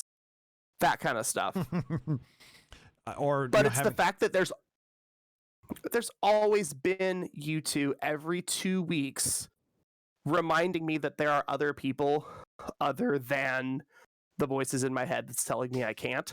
There's other people that are telling me that I can. So for 2020, for the 7 months I lived on Angela and Christian's upstairs, for moving back into Bannon's house, for the 8 cars I've owned this year, for 26-ish podcasts, thank you both. It has been an awesome, weird, strange, confusing 2020. But I couldn't have asked for better people to hang out with every other Saturday night. Well, I'm glad that you have been with us now for 2 years, because you joined us in 2019 at the beginning of the year, and that you stuck around. So I like you guys a lot. Taliz, to you. Cheers, friends. Seyrr, would you like I to don't do think your I could reminiscing? I don't think I could follow that quite as much, but it has been a bit of a crazy year. Yeah, just like world changing in lots of different ways. Some of it actually, God, it's weird having like library programs that actually got better because of being able to do them virtually. Being able to a couple times, I accidentally pumped Diadem Gathering music through an all librarians meeting, so that was fun. I hadn't quite worked out all the Zoom controls at that point. That's pretty funny. Yeah. But I at least you got weren't better watching about- porn. Yeah. I eventually got better about it, and now I do all my gathering in secret, and people don't notice. Or if they do, they aren't saying anything. Okay. But yeah, just like I agree with Taliz about this, like being here, having this as like a regular fixture, getting to talk to our listeners who like have a lot of really fun and interesting things to say in the chat. You guys are great. I can see you. I was looking forward to that road trip, Nick Nar. Well, I mean, yeah, it probably would have been a road trip for me, just a very different one from you. Yeah, it would have been quite the road trip, and I'll talk a little about that when it's my turn. But But yeah, there's like a lot of it has been just like expectations of how things were going to go, and then having those expectations subverted, which isn't necessarily a bad thing. Like as Taliz is talking about, like sometimes this means you get to do something else you never even imagined that turns out to be really amazing. But it is at least sometimes a little hard just for this is not what I was prepared for. I don't know what I'm doing. I feel like I've had my feet swept out from under me. And I'm at least glad that lying here reeling on the floor, I've got some nice people who are sprawled out next to me. And we can also be like, we can all be like, ugh, what the hell was that? That's honestly really nice in a way I wouldn't have expected. And given how many other things are out of my control, it's nice to be able to say, like, you know what, I'm going to do this bit and I'm going to be here with you. And this bit at least isn't something I'm choosing to do. It's something that's in my hands, and it's something that feels really worth it. So thank you for that. And that's about all the feelings I can manage right now. and that's fine. And Seyrr, You're a sleepyhead. this is to A you. little bit, yeah. Thank you. My sleep schedule is still all kinds of fucked up. Do you know what you can't do during a pandemic? Get sleep studies. Um, At the very least, I've had it done. you could probably find somebody who will do one on Zoom with you. How does that like get the hookup to it? Do you just want random people to watch me while I sleep? Yes. Onlyfans.com/SeyrrTomono is There a you great go. place to watch Seyrr sleep at night. Wait, I didn't set that up. Am I even getting a cut? I mean, yeah. What's your Venmo, by the way? Anyway, yeah, It's good to have you around, man. there was so much that we had planned for 2020. Oh, God. Yeah. Let us get the long piece of paper with the list of shit we were supposed to do. I You had mean we haven't burned that paper for warmth yet? no, we're good for that. But let's see, 2020, I had two new cosplays that I was going to be bringing in that I was working on. And I got the cosplays and I got them ready to go. It's just I didn't have the convention to go wear them at. So, because No detour, no fan fest. everything got canceled just before detour was gonna go. But then I kind of lost my job for a while. So yeah, and I was sitting at home for like a couple of months. But I got to deliver pizzas. That was fun. I got to be like Taliz and deliver pizzas, and actually it was an amazing time. I made some good, I'm really close with the people that I worked with there still, and I mean they still want me to drive for them. delivering pizza in an apocalypse or post-apocalyptic setting is actually the subject of several different works of literature. I mean, you're almost a hero at that point, you know? I'm almost a hero protagonist. There, I went there. Get it? There you go. But then with everything that happened, I got to make some really cool improvements to the podcast. I got this lovely camera. I've got the stream deck. I got a laptop. You know, things that I wanted to bring the laptop to FanFest for stuff, but yeah, that kind of didn't go. But anyway, I still got all that stuff. I got these 2 cameras, so they were able to jump in and get that taken care of. So I mean, while our plans didn't quite go the way we wanted them to, we were able to continue to put out, and I'm gonna use the word loosely, quality content, question mark.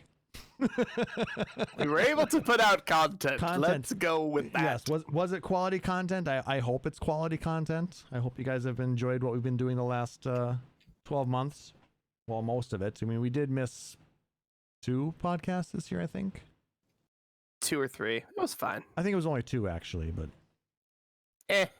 whatever. But being able to continue to put this out has helped keep me a little bit focused, because yeah, I mean, having to work through a pandemic in an industry that should not be running right now, but is. I'll get back to that in it's a whole other thing. I don't want, yeah. But it's been stressful, but being able to actually have something that I can control, that I do have a say over, and doing it with a couple of amazing co-hosts who help me to realize that things aren't so bad. And while I have a hard, sometimes I have had a hard time actually getting the motivation to prepare for the podcast. There have been times like, do I want to do this right now? When it actually comes to doing the podcast, it's an amazing time. It always is. I love sitting here with you two discussing whatever our random subject is for the year or for the week. The year, god damn it. We've been doing music almost a year, dude. God, have we? Damn. It's been a while, I guess. But 1, 2, 3, 4. Anyway, with everything that's been going on, that's actually helped me to recenter and realize the good things again. So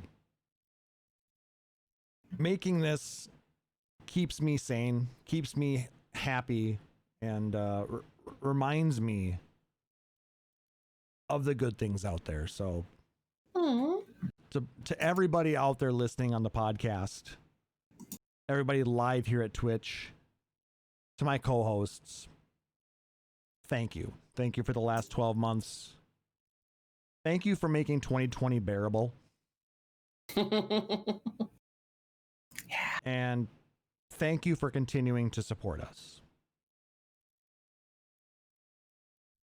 I mean, to good friends, good content, great games, and fuck 2020. Cheers. All right. Hydrate, bitches. Exactly. Hydrate. Well, this is just Diet Coke, so I have water here too as well. Is everybody leaving? Hang on a second. All right. Well, while he's figuring out what's going on over at where he's at, I will go ahead and say that that's going to go ahead and do it for this episode. If you liked what you heard, please make sure to like, subscribe, or follow us out on Apple Podcasts, Google Podcasts, YouTube, or whatever your preferred podcatcher is. And if possible, please leave us a rating or review. It helps other people find our show and helps us to grow in the community, as well as lets us know how we're doing. If you really dig the show, you can consider subscribing here at twitch.tv/PhoenixDown where you'll get access to a number of subscriber-only badges, emotes, and things like that. Or you can go out to patreon.com/PhoenixDownRadio and support us like our benevolent overlord, Aurori Fenrir, does. All the proceeds we get for that go towards growing the show, cover hosting costs, allow us to get cameras for these yahoos and all that fun stuff, and allows us just to do some fun stuff. But whatever kind of support you give us, whether it's likes, retweets, follows, subs, donations, whatever it is, it's always greatly appreciated because we just love interacting with you guys, and you're the reason that we keep doing this. If you want to find our backlog of podcasts, you can go out to our website, phoenixdownradio.com. If you have questions, ideas for a show or anything like that, you can email us at podcast@phoenixdownradio.com. You can hit us up on Twitter at PHXDNradio. And you can check out all of our videos out on our YouTube page, youtube.com/PhoenixDownRadio. So, shout outs. I know we kind of just did a kind of roundabout, but is there anybody you just want to plug at this point, or just plug yourself? I don't know about plug, but I want to give a special shout out to my friends Andy and Austin, the ones that I do that weekly cooking stuff with. And they started playing FF14 and I made them clothes and it was really nice. And the other week they pinged me to say, hey, we're looking at getting some cooking gifts for family members. And they asked me for recommendations on cooking hardware, which I give them info all the time. I've got lots of Cooks Illustrated equipment reviews, all sorts of other resources. So I gave them recommendations on a bunch of different things they were asking about. And then today I had an unexpected package addressed to me that had a sous vide circulator and vacuum sealer in it. And I was like, oh, you tricksy little punks. You told me it was for this. And then I was like, and then I looked at the chat and it's like, oh, they didn't name the person. They just said for a family member. Aww. Also, hook, line, and sinker. Like, you just absolutely fell for that one. Sucker. Honestly, they asked me about cooking stuff a lot. This was not even out of the ordinary at all. So this was a long con. Got it. Yeah, that's what I do. I provide people all this information, and then they're like, oh, somewhere down the road, it's going to be for him. That is definitely how it works. Also, I mean, my parents also sent me like a cast iron skillet, so it's like, okay, between all this, I can make an amazing steak, but I think I'm probably just going to start with some eggs. They're easy, and they come with their own pouches. And they're incredible and edible. All right, he's in the pocket of Big Egg. Which might just be a chancy. Oh, God. It's a blissy, Anyway. actually. So shout out to you. Shout out to you too. I love you. You are my best friends and family and all of that. And thank you so much. And Where can people find you? so you can find me on Twitter at FF14 Seyrr. That's FFXIV SEYRR, 2 R's. You can also find me on the Phoenix Down Radio Discord, which I am generally paying attention to throughout the day. Like, that is one of the nice things about work from home, and a thing where like I'm doing a lot of like virtual reference desk and the like. I am pretty much always around. Love talking to you fuckers about pretty much anything. You got questions about game lore, you got questions about mechanics, or about the history of the game, like how it's changed, like the transition between 1.0 and A Realm Reborn, and like what all carried over from that. Like, and honestly, really any Final Fantasy, I've done a lot of FF14 questions because that's what's often been in demand, but the deep lore goes way back. I love talking about it. I love doing a dive into it for the bits I don't know. So, or you just really like, hey, I have feelings and I want to chat for a bit. That's good too. I love you fuckers. Taliz? I'm going to shout out Pyrocats, who finally got a house, which was awesome. We were able to get her mostly moved in today, which is pretty cool. To the point where her next night, her first night sleeping there will probably be tomorrow. So shout outs to Pyrocats for being an awesome friend of the podcast and just being an awesome person in general. Shout outs to Bannon for enjoying crafting in and out of game and having a shop that I can work on all my cars in. It's been super, super cool. And I've worked on a lot of cars and I've learned a lot of stuff. And it's been amazing hanging out with him and doing that. You can find me. I deleted most of my social media because I can't really stand it. I'm on TikTok. I know I hate it too, but whatever. Deal with it. I'm on TikTok at Marvelous Tofu. I am on Instagram at Marvelous Tofu, and you can email me at taliz@phoenixdownradio.com. It leaks to my regular email, and I will reply to you eventually. You can also find me on the Discord. I don't actually have notifications on for Discord, so I check it like weekly. Heads up. But I am there. If we see something for Taliz, we'll make sure to ping him. He does listen to my pings apparently, so. Or maybe you still have notifications on for the host's channel. I have the host channel turned on and everything else is off. Because you know, if you're getting a ping from there, it's important. It's like FFTCG off, Maidy Energy off, Balance Discord off. Host channel. Host chat shit, on. Because Klauss is gonna yell at me if I don't reply here. I have my camera and I even plugged it in this week. It's not hiding under your beanie this time. God, my life. Oh, I want to shout out to everybody who's listening on the podcast, everybody watching us here at Twitch. Thank you so much for the last 12 months of support. Again, shout out to the person who bought my old car last night. I hope it treats you as well as it treated me the last 3 years.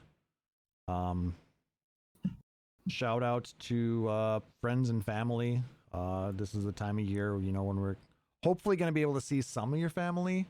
I understand a lot of areas are in a lot tighter lockdown than others, but I consider myself fortunate to be able to go visit family next week and spend some time with them that I haven't seen them in 6 months. So I'm going to value that time with them.